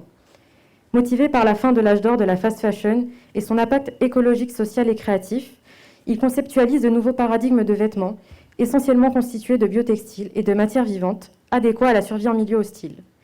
Malgré la pertinence de leurs idées, les technologies, matières et ressources vivantes de leurs époques sont loin d'être suffisamment avancées pour correspondre aux besoins de tels concepts. L'humain du XXIe siècle ne semble pas encore prêt à sortir de son confort habituel. Le projet est jugé fantasque et ne servira qu'à nourrir les rêves de conquête spatiale de quelques corporations et maisons de mode qui useront de ces idées pour vendre plus de vêtements jusqu'à l'essoufflement de la tendance. Afin de garder sa vision intègre, Maison Gamma continue d'évoluer dans la discrétion, loin de la fièvre des catwalks et des showrooms, et se rapproche de la communauté scientifique. Ensemble, ils mettent au point les concepts d'une collection expérimentale de vêtements vivants, destinés à l'exploration de certaines exotères. Nous sommes maintenant en 3021. L'humanité affirme une nouvelle fois son besoin viscéral de conquête et d'expansion, et colonise une partie de notre système solaire. Mars, la nouvelle Dubaï, est un paradis artificiel terraformé où s'exilent les plus fortunés, aux côtés des groupes de recherche scientifiques. La Lune est un spatioport où sont développés des engins destinés à voyager hors de notre système. Mais malgré les progrès scientifiques, les normes de consommation sociétale restent toujours aussi dangereuses pour l'homme et son environnement. Maison Gamma publie alors son manifeste, le Code universel des droits du vivant et de la biodiversité, qui prône une vision symbiotique de l'homme et de son environnement. Progressivement, l'idéologie se répand. En parallèle de ses collections de vêtements, le groupe fonde TerraOne, une agence spatiale indépendante hébergeant une encyclopédie open source visant à référencer les milieux de l'univers dans leur état naturel. Alors que les yeux semblent rivés sur Proxima b, l'exotère la plus proche, Maison Gamma et TerraOne devant ces autres agences spatiales et lancent la première sonde. Celle-ci contient Gamma, un prototype d'assistant d'exploration interstellaire destiné à être intégré à tous les vêtements Maison Gamma. Sa mission est d'enrichir la base de données TerraOne avant l'arrivée des humains sur les exoplanètes, afin de faire respecter les lois d'idéal symbiotique que Maison Gamma cherche à instaurer. Pour cela, Gamma doit référencer le plus de ressources possibles. 30 021. Les progrès techniques et efforts réalisés par la communauté TerraOne ont permis de référencer un nombre incalculable de planètes telluriques potentiellement habitables. Vous, habitants de Proxima b, rêvez de prendre part à cette aventure. Équipé d'une base de vêtements Maison Gamma et son assistant d'exploration, vous rejoignez Korot 7b, l'une des exotères les plus dangereuses. Pour atteindre l'état de symbiose mutualiste, l'assistant préconise de partir à la rencontre des plantes et minéraux locaux. C'est le début de votre aventure. Je suis Gamma, votre assistant d'exploration interstellaire. Je suis nativement incorporé dans tous les vêtements de Maison Gamma. J'ai été programmé pour accompagner les voyageurs du cosmos lors de l'exploration d'exotères, afin que leur mission se déroule dans les meilleures conditions. Grâce à la base de données établie par l'agence spatiale TerraOne, composée des quelques 256 301 223 111 fois 10 puissance 7 planètes telluriques potentiellement habitables, je serai en mesure de vous fournir le plus d'informations possible concernant votre environnement local. Ainsi, je vous suggérerai les options d'acclimatation les plus adaptées à la biodiversité de votre zone de mission. Nous entrons dans la constellation de la Licorne et nous rapprochons de Korot 7b, notre objectif. Attention, malgré la faible importance de son atmosphère, vous devriez ressentir des secousses dues à l'instabilité de son champ magnétique, causée par sa forte activité volcanique. Je dois vous prévenir, il existe une probabilité de dysfonctionnement de mes systèmes lors de la phase d'entrée évaluée à 11,358%. N'ayez crainte, vous bénéficierez à nouveau de l'ensemble de mes services une fois que nous aurons atteint le sol de l'exotère. Une fois votre expédition extravéhiculaire entamée, je vous suggère d'analyser quelques échantillons des plantes et minerais de Korot 7b. À partir de ces matériaux, nous serons à même de concevoir les vêtements assistants de Maison Gamma. Ils sont indispensables à l'appréhension des lieux, particulièrement dans des conditions aussi extrêmes. Veillez cependant à respecter l'article 3021 du Code universel des droits du vivant et de la biodiversité et à suivre les recommandations d'usage des ressources locales, dans la considération des normes symbiotiques fixées par le décret. Préparez-vous, il vous reste 2 minutes 52 secondes pour exécuter le protocole Fossé et installer votre équipement. Bon voyage.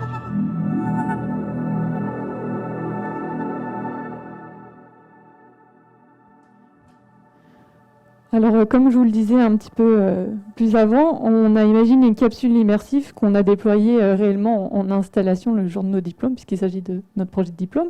Donc, cette capsule, elle est faite d'un grand écran sur lequel seraient projetées les différentes visions. À côté, on aurait 3 grands écrans sur lesquels, en fait, on pourrait essayer en temps réel les tenues Maison Gamma. Et à côté, on a imaginé aussi des accessoires tangibles qu'on pourrait porter réellement et qui nous permettraient d'interagir avec les différentes visions qui sont projetées sur ce grand écran. Du coup, on a conçu un premier prototype des chaussures d'exploration de Korot 7b que vous pouvez voir ici. Elles sont à la fois très lourdes puisqu'elles pèsent presque 1 kg chacune, mais à la fois, on a un sentiment de légèreté lorsqu'on les porte dû aux matériaux avec lesquels elles ont été construites. Il y a également un capteur qui est positionné à l'avant de la chaussure qui nous permet de contrôler en temps réel certaines données du jeu, notamment la stabilité du sol. Donc là, il y a des éléments de gameplay. Ici, donc, on va vous présenter la première vision de Korot 7b, c'est-à-dire la vision magnétique et l'expérience du coup du sol et des perturbations qu'il y a au travers du vêtement. Je crois juste que nous avons un souci de son. Devrait vous permettre d'explorer les lieux, ou du moins une partie. Atterrissage effectué. Aucun problème détecté. L'exploration de Korot 7b peut maintenant débuter.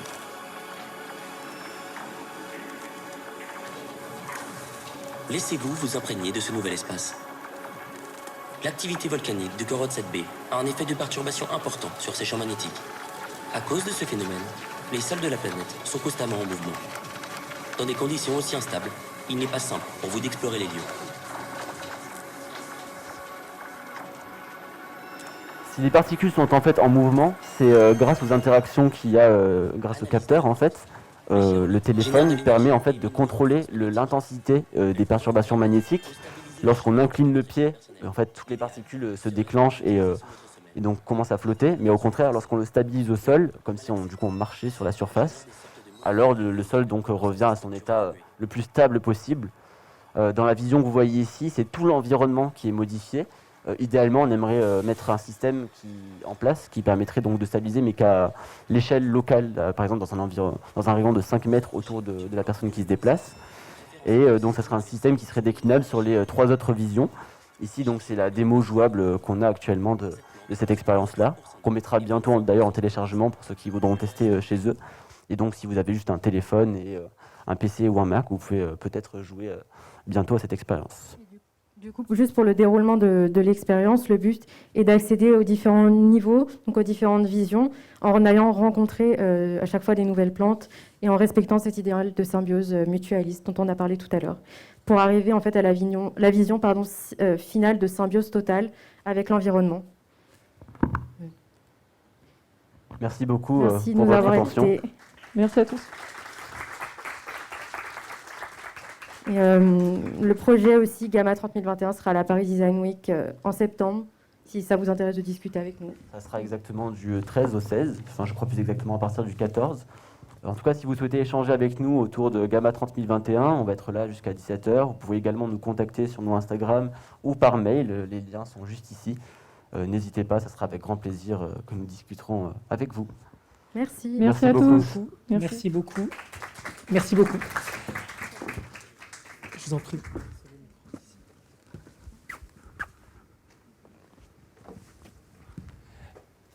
Alors, eh bien, nous voilà désormais arrivés au moment où vous allez enfin pouvoir écrire des messages. Et je pense que vous l'avez compris, ça va pas être n'importe quel message. Ce sont des messages que vous souhaiteriez envoyer à d'éventuelles vies intelligentes extraterrestres. Et du coup, je vais laisser Julia Gutkin-Guinfolot, médiatrice scientifique à la Cité des Sciences et de l'Industrie, tout vous expliquer. Et je pense que Julia va commencer par un bref rappel des messages envoyés, un bref historique. Merci beaucoup.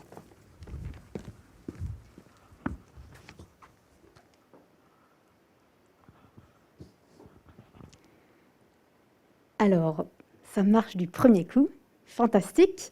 Bonjour à toutes et à tous. Donc, je suis Julia Gutkin-Guinfolot, médiatrice scientifique à la Cité des Sciences et de l'Industrie. Et je vous propose en effet de discuter un petit peu ensemble des types de messages interstellaires qu'on pourrait envoyer dans l'univers, qu'il serait particulièrement intéressant de partager pour que d'éventuelles vies intelligentes, extraterrestres, puissent les détecter. Alors, on va vous proposer pour ça un outil numérique dans quelques minutes qui s'appelle Mural.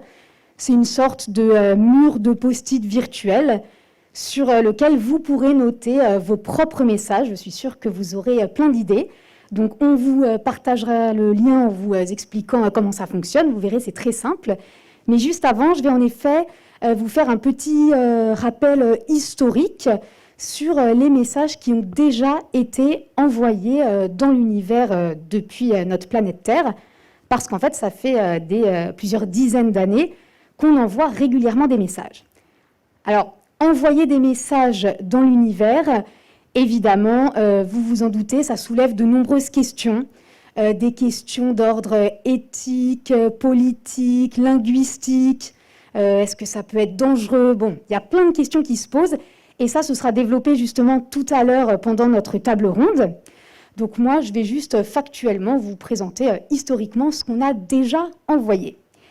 Alors, ce désir de se faire connaître, donc de signaler la présence des humains à d'éventuelles vies autre part, ça ne date pas d'hier.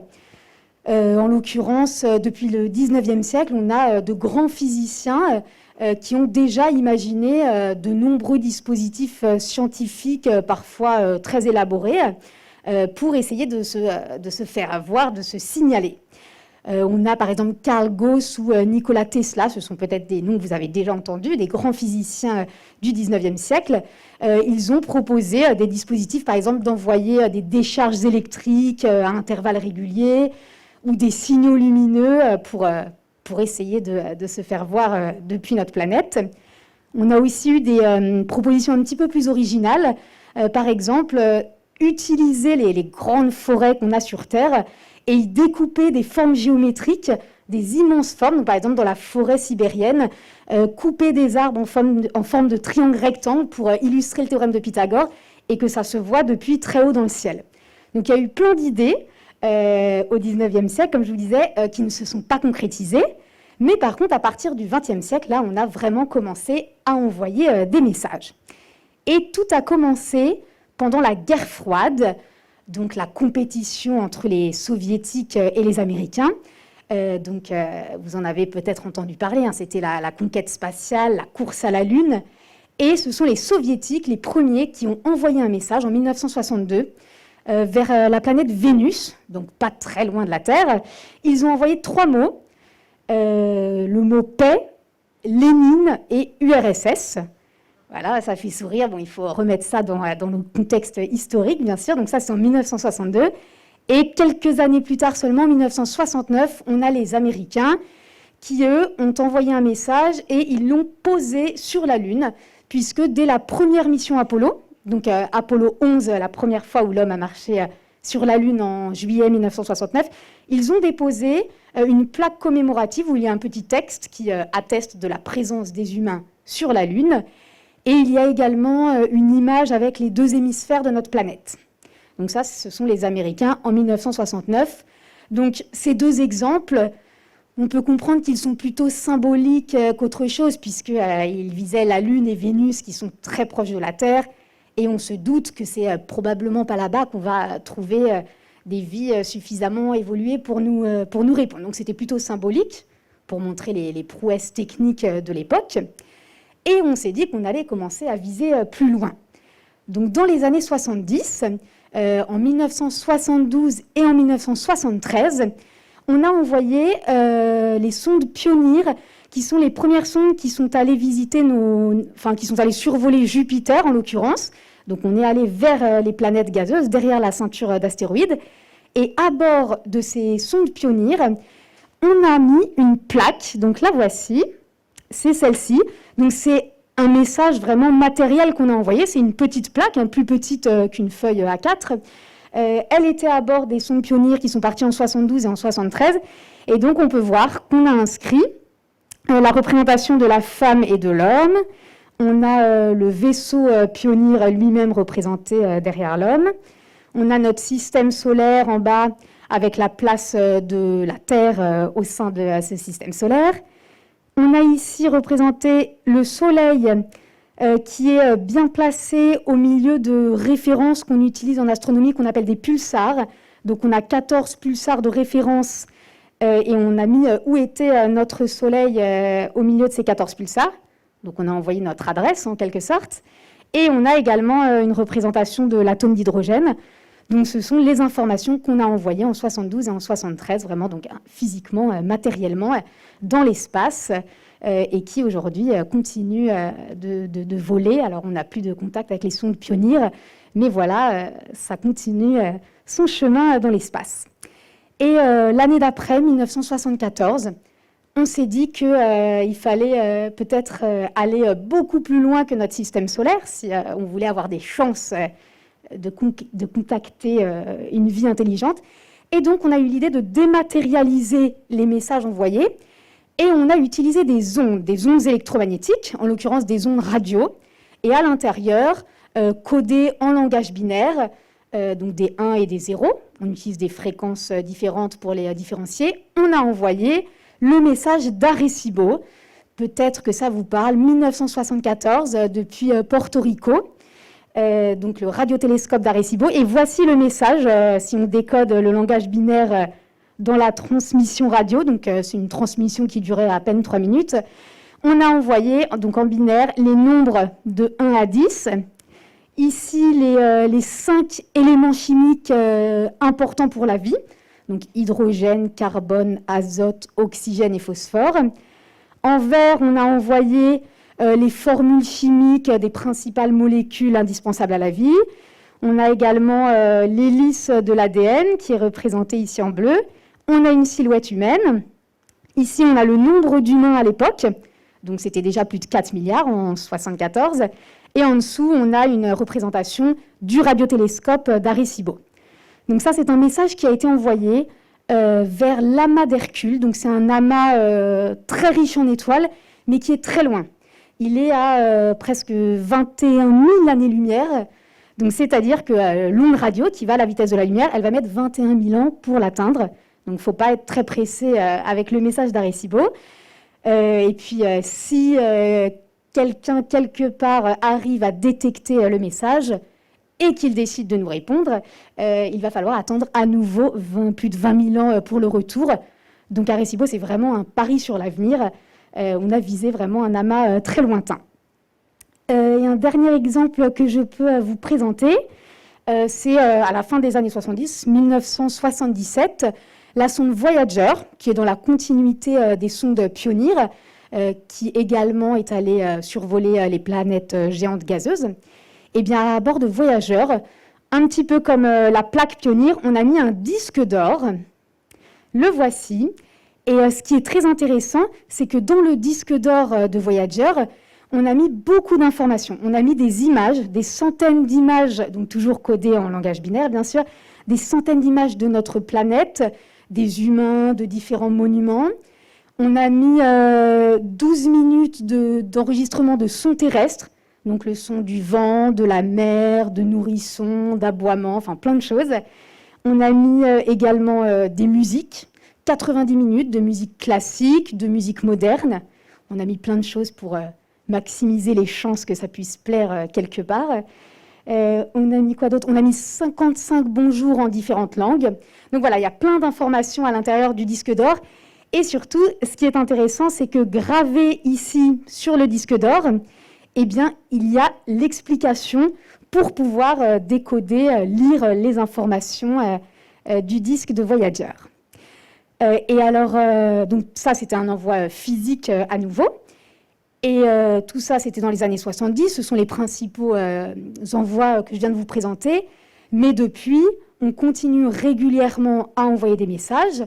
Bien sûr, le président du METI, qui est là aujourd'hui avec nous, nous en dira plus tout à l'heure. Mais on peut citer, par exemple, plus récemment, en 2017, Sonar Calling, avec un partenariat avec un festival de musique. On a envoyé 33 morceaux musicaux. Et cette fois-ci, vers une source beaucoup plus proche que l'amas d'Hercule, à plus de 20 000 années-lumière dont je vous parlais tout à l'heure. On a visé une étoile à seulement 12 années-lumière, qui est très intéressante, puisqu'elle présente une planète, donc une exoplanète dont on parlait tout à l'heure, dans sa zone habitable. Donc voilà, c'est beaucoup plus près comme cible, donc c'est intéressant de viser des exoplanètes potentiellement habitables très près de nous. Donc voilà, ça c'était un petit historique des messages envoyés. Et maintenant, ça va être à vous de jouer et à vous de nous proposer les messages que vous auriez envie de partager. Qu'est-ce qui serait particulièrement intéressant d'envoyer dans l'espace? Alors pour cela, mon collègue vous montre comment utiliser Mural. Donc on va bien sûr partager dans moins d'une minute le lien sur le chat pour que vous puissiez aller inscrire vos messages. Et Marc va nous montrer comment ça marche. Donc, vous cliquez sur le lien, vous arrivez directement sur la page des messages interstellaires et vous n'avez qu'à double-cliquer. Et là, il y a un post-it qui apparaît. Et là, c'est à votre imagination de jouer. Bonjour les extraterrestres. Très bien, vous avez le droit d'être plus originaux, ou pas, hein. Très bien, vous pouvez agrandir, vous pouvez changer de couleur, changer de forme. Donc vous allez voir, c'est assez intuitif. N'hésitez pas à vous amuser avec Mural. Et si vous êtes capable de dessiner quelque chose, n'hésitez pas, vous pouvez le prendre en photo par exemple, et vous pouvez l'importer directement. comme ce beau dessin que Marc a fait.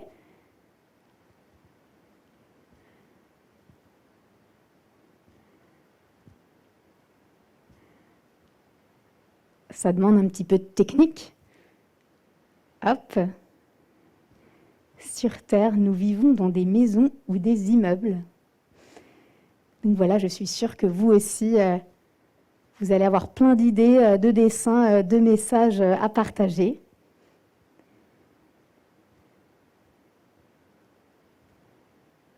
Donc voilà, c'est très intuitif. Vous pouvez zoomer, dézoomer, vous promener en bas à droite sur tout l'espace de travail. Et donc, n'hésitez pas à aller mettre vos messages. On compte sur vous. Et mon collègue Marc, en fin de journée, fera justement un retour sur les différentes idées que vous avez eues, les choses que vous souhaiteriez, imagineriez envoyer à d'éventuelles vies intelligentes dans l'univers. Donc voilà ce qu'on pouvait vous raconter. Et je vais maintenant vous laisser. On se retrouve juste après une courte vidéo du planétarium. Merci à tous.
Donc c'est maintenant le moment du deuxième interlude artistique. Donc j'invite sur scène Margot Hervé Berdis et François Robic, diplômés du département décor de la FEMIS en 2020.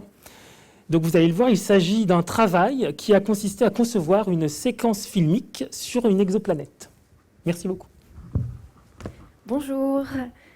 Alors, merci à tous et à toutes d'être ici. Et nous sommes du coup François et Margot, fraîchement diplômés de la FEMIS, qui est une école de cinéma dans le 18e. Et on a le plaisir de vous présenter notre film Exoplanète, qui est une commande de l'Observatoire de Paris en partenariat avec Micros. Alors, si vous le voulez bien, nous, on va vous montrer le film. On est vraiment désolé, on n'a pas les droits sur le son, du coup, ce sera simplement des images qu'on a faites. Et après, on va vous parler plus en détail de ce que ça a été que cette commande de l'Observatoire et techniquement, comment on a fabriqué le film. Donc, si on peut lancer le film, je vous invite à le regarder. C'est bon ?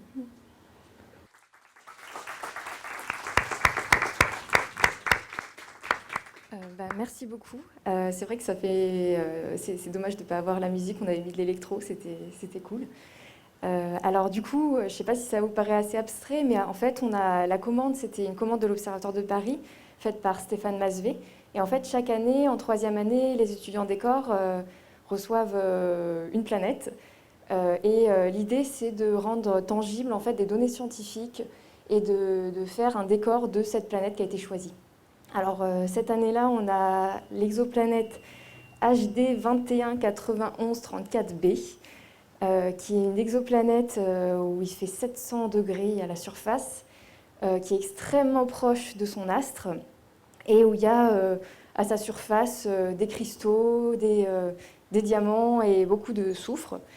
Et en fait, ce qui était intéressant, c'était de travailler avec l'observatoire qui nous donnait ces données scientifiques. Et nous, en fait, on avait pour initiative en fait, de ne pas représenter de façon super réaliste toutes ces données-là, parce que esthétiquement, cinématographiquement, c'est pas forcément intéressant. Du coup, on s'est permis d'avoir une certaine liberté, qu'on a vu évidemment avec Stéphane Masvé, pour pas faire quelque chose d'absolument délirant. Et c'est pour ça que, en fait, si on était sur cette planète-là, on verrait absolument rien. C'est pour ça que on s'est permis de montrer plus de choses qu'on ne pourrait voir réellement sur cette planète-là. Donc, en fait, c'est vraiment intéressant de travailler dans le cinéma entre ce rapport du réalisme, de la crédibilité et de l'intérêt artistique à avoir, tout simplement ce qu'on pourrait imaginer être sur cette planète. Alors François, peut-être, si tu veux parler de... Oui, bonjour. Non, juste peut-être préciser donc, que nous, on était tu l'as dit, mais des étudiants décorateurs, donc a priori formés au métier de chef déco. Et on a travaillé en fait sur ce projet avec des élèves du département images. Et l'idée, c'était de vraiment proposer donc, cet objet pour l'Observatoire de Paris, enfin ce film pour l'Observatoire de Paris. Et en fait, tu l'as évoqué Margot, ça a été aussi un partenariat avec une entreprise d'effets spéciaux qui s'appelle Micros Technicolor, qui est, je crois, la plus grosse boîte d'effets spéciaux en France. Et ça a vraiment été un apprentissage en tant que chef déco, enfin en tant que décorateur sur cet exercice, de se dire qu'est-ce qu'on va construire et qu'est-ce qu'on ne va pas construire. C'est-à-dire où s'arrête en fait la construction en plateau, en studio, pour basculer vers une création d'effets spéciaux, et comment en fait on doit réfléchir dès le départ le film en le storyboardant pour savoir quel mouvement de caméra on va faire, où est-ce qu'on va devoir mettre un fond vert, jusqu'où on va construire le décor, etc. Et c'est vrai que nous... à la FEMIS, il y a quand même très peu de films qui embrassent cette question des effets spéciaux, et il y a aussi peu de films de genre forcément qui sont produits de ce type, quoi, parce que des effets spéciaux pareil, ça coûte quand même mine de rien très cher.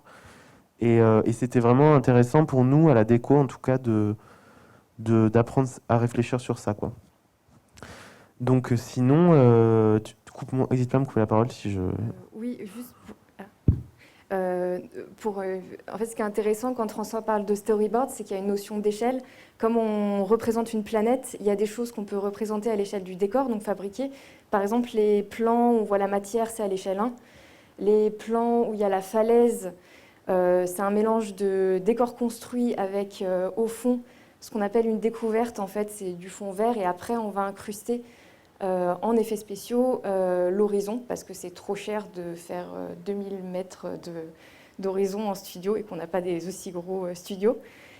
Et du coup, avec ce storyboard, c'est un outil vraiment très utile pour se dire ça, l'échelle est beaucoup trop grande, on l'a fait en effets spéciaux. Ça, c'est lors de la déco, c'est du plan rapproché, on peut le faire en déco. Avec aussi des SFX, c'est tout ce qui est effet sur le plateau. Par exemple, les fumées, c'est des SFX, alors que les VFX, c'est les effets qu'on rajoute en post-production. Oui, voilà. Et donc là, en gros, ce que vous avez vu, c'est des images qui sont majoritairement composées d'un décor échelle 1, donc comme disait Margot, c'est-à-dire taille réelle, quoi. Et c'est en fait un grand morceau de falaise avec tout un parterre qui fait à peu près 4 mètres par 4 mètres, avec ces petites cheminées là qui crachent de la fumée que vous avez vues. Donc ça, c'est un décor sur lequel l'astronaute, donc Margot, marche. Deuxième décor qu'on a construit, c'est en fait le décor qui fait l'objet d'un des derniers plans, où il y a une sorte de plan comme ça qui survole une espèce de crevasse. Ça, c'est une grande maquette de 7 mètres qu'on a construite. Et le dernier plan, par exemple, que vous avez vu, enfin ça, je pense que c'est assez évident, avec la planète, on voit que la planète est toute petite devant le Soleil. Ça, c'est un plan qui est complètement numérique, quoi. Et en fait, le storyboard, c'est vraiment une étape de réflexion sur comment vont s'agencer les plans entre eux, évidemment. Et ça permet en fait de comprendre qu'est-ce qu'on construit, qu'est-ce qu'on construit pas, et où interviennent les effets visuels. Est-ce qu'on est complètement dans les effets visuels comme dans ce plan-là? Est-ce que c'est un mélange, comme par exemple un des premiers plans où on découvre la profondeur derrière les petites cheminées de soufre? Ça, c'est une réflexion qui vraiment se fait à la base pour justement que à la déco, on construise ce qu'il faut, dans toujours l'idée de préparer au maximum les cadres du film en amont pour maximiser ses effets, quoi. C'est-à-dire que un décor comme ça, il est vraiment pensé pour être filmé sous cet axe et pour donner ce plan. Mais on peut pas trop le filmer d'une autre manière, quoi. Voilà. Je pense qu'on a à peu près fait le tour. Peut-être un mot sur la préparation et toutes les étapes du film. En fait, c'est vrai que là, pour représenter une exoplanète, ça nécessite pas mal de préparation en amont avant le tournage, parce que là, on avait à peu près 2 mois de préparation. Ouais. Et en fait, il y a toute une équipe de sculpteurs, de staff, c'est ceux qui font toutes les résines, les plâtres. Donc toute la falaise, en fait, c'est du polystyrène qui est sculpté. Ça faisait à peu près 3,50 m de haut. Et donc tout ça, c'est du polystyrène avec du plâtre par-dessus. Et on était une équipe de sculpteurs, de peintres qui travaillaient là-dessus. Donc après, une fois qu'on a fait le décor, il y a l'équipe caméra qui est arrivée avec Alexis Kaverchine qui a fait la lumière et les étudiants en images aussi. Et puis après, en post-prod, on a mis 1 mois. Oui, et c'était aussi un travail très intéressant en tant que décorateur de s'investir à ce point dans la création des effets spéciaux, parce que c'est quelque chose qu'on fait pas souvent. En général, les effets spéciaux, c'est pour les gens qui font les effets spéciaux et le décorateur n'a pas trop la main mise dessus. Et l'idée de cet exercice, vraiment pour nous, enfin la volonté de nos directeurs de département autour de cet exercice, c'est vraiment de comprendre qu'en fait, les effets spéciaux dans un film où il y en a pas mal, c'est presque la dernière couche en fait visuelle sur le film. Et c'est presque en fait voilà, la touche finale.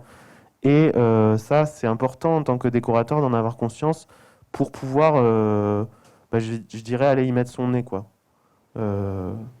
Ça c'est ça, je trouve, le principal enseignement de cet exercice. Voilà, je sais pas, peut-être que vous avez une question.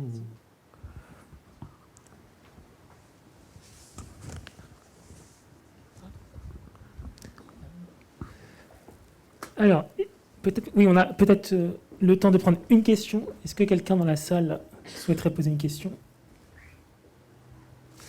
Du coup, je peux me permettre une... Ah, bah non. Alors, très bien, très bien, très bien. Voilà, bravo pour votre travail. Je voulais juste savoir la finalité après de votre travail. Justement, vous aviez l'air aussi de suggérer que chaque année, l'Observatoire de Paris vous demande un film. Enfin, vous demande pas vous spécialement, mais à la FEMIS un film. Oui. Donc, je suis très intéressée de savoir après où ça va, à quoi ça sert, ou des choses comme ça, mis à part l'aspect évidemment, voilà, je dirais esthétique ou bon, quand même informatif quelque part, mais bon, quel est l'après au niveau de l'Observatoire de Paris, si vous savez ce que ça devient? Disons que en fait, c'est quelque chose qui leur sert plutôt en interne. Quand par exemple ils organisent des conférences, des séminaires, des choses comme ça, ils font appel à ces films-là. Et généralement, d'après ce que j'ai compris en discutant avec Stéphane Masvé, l'idée c'est que ces films-là, ça lui permet à lui, qui est un spécialiste donc des exoplanètes, de parler de la question de la représentation d'autres planètes qui, lui, en gros, je vais un peu trahir sa pensée, mais je le dis quand même.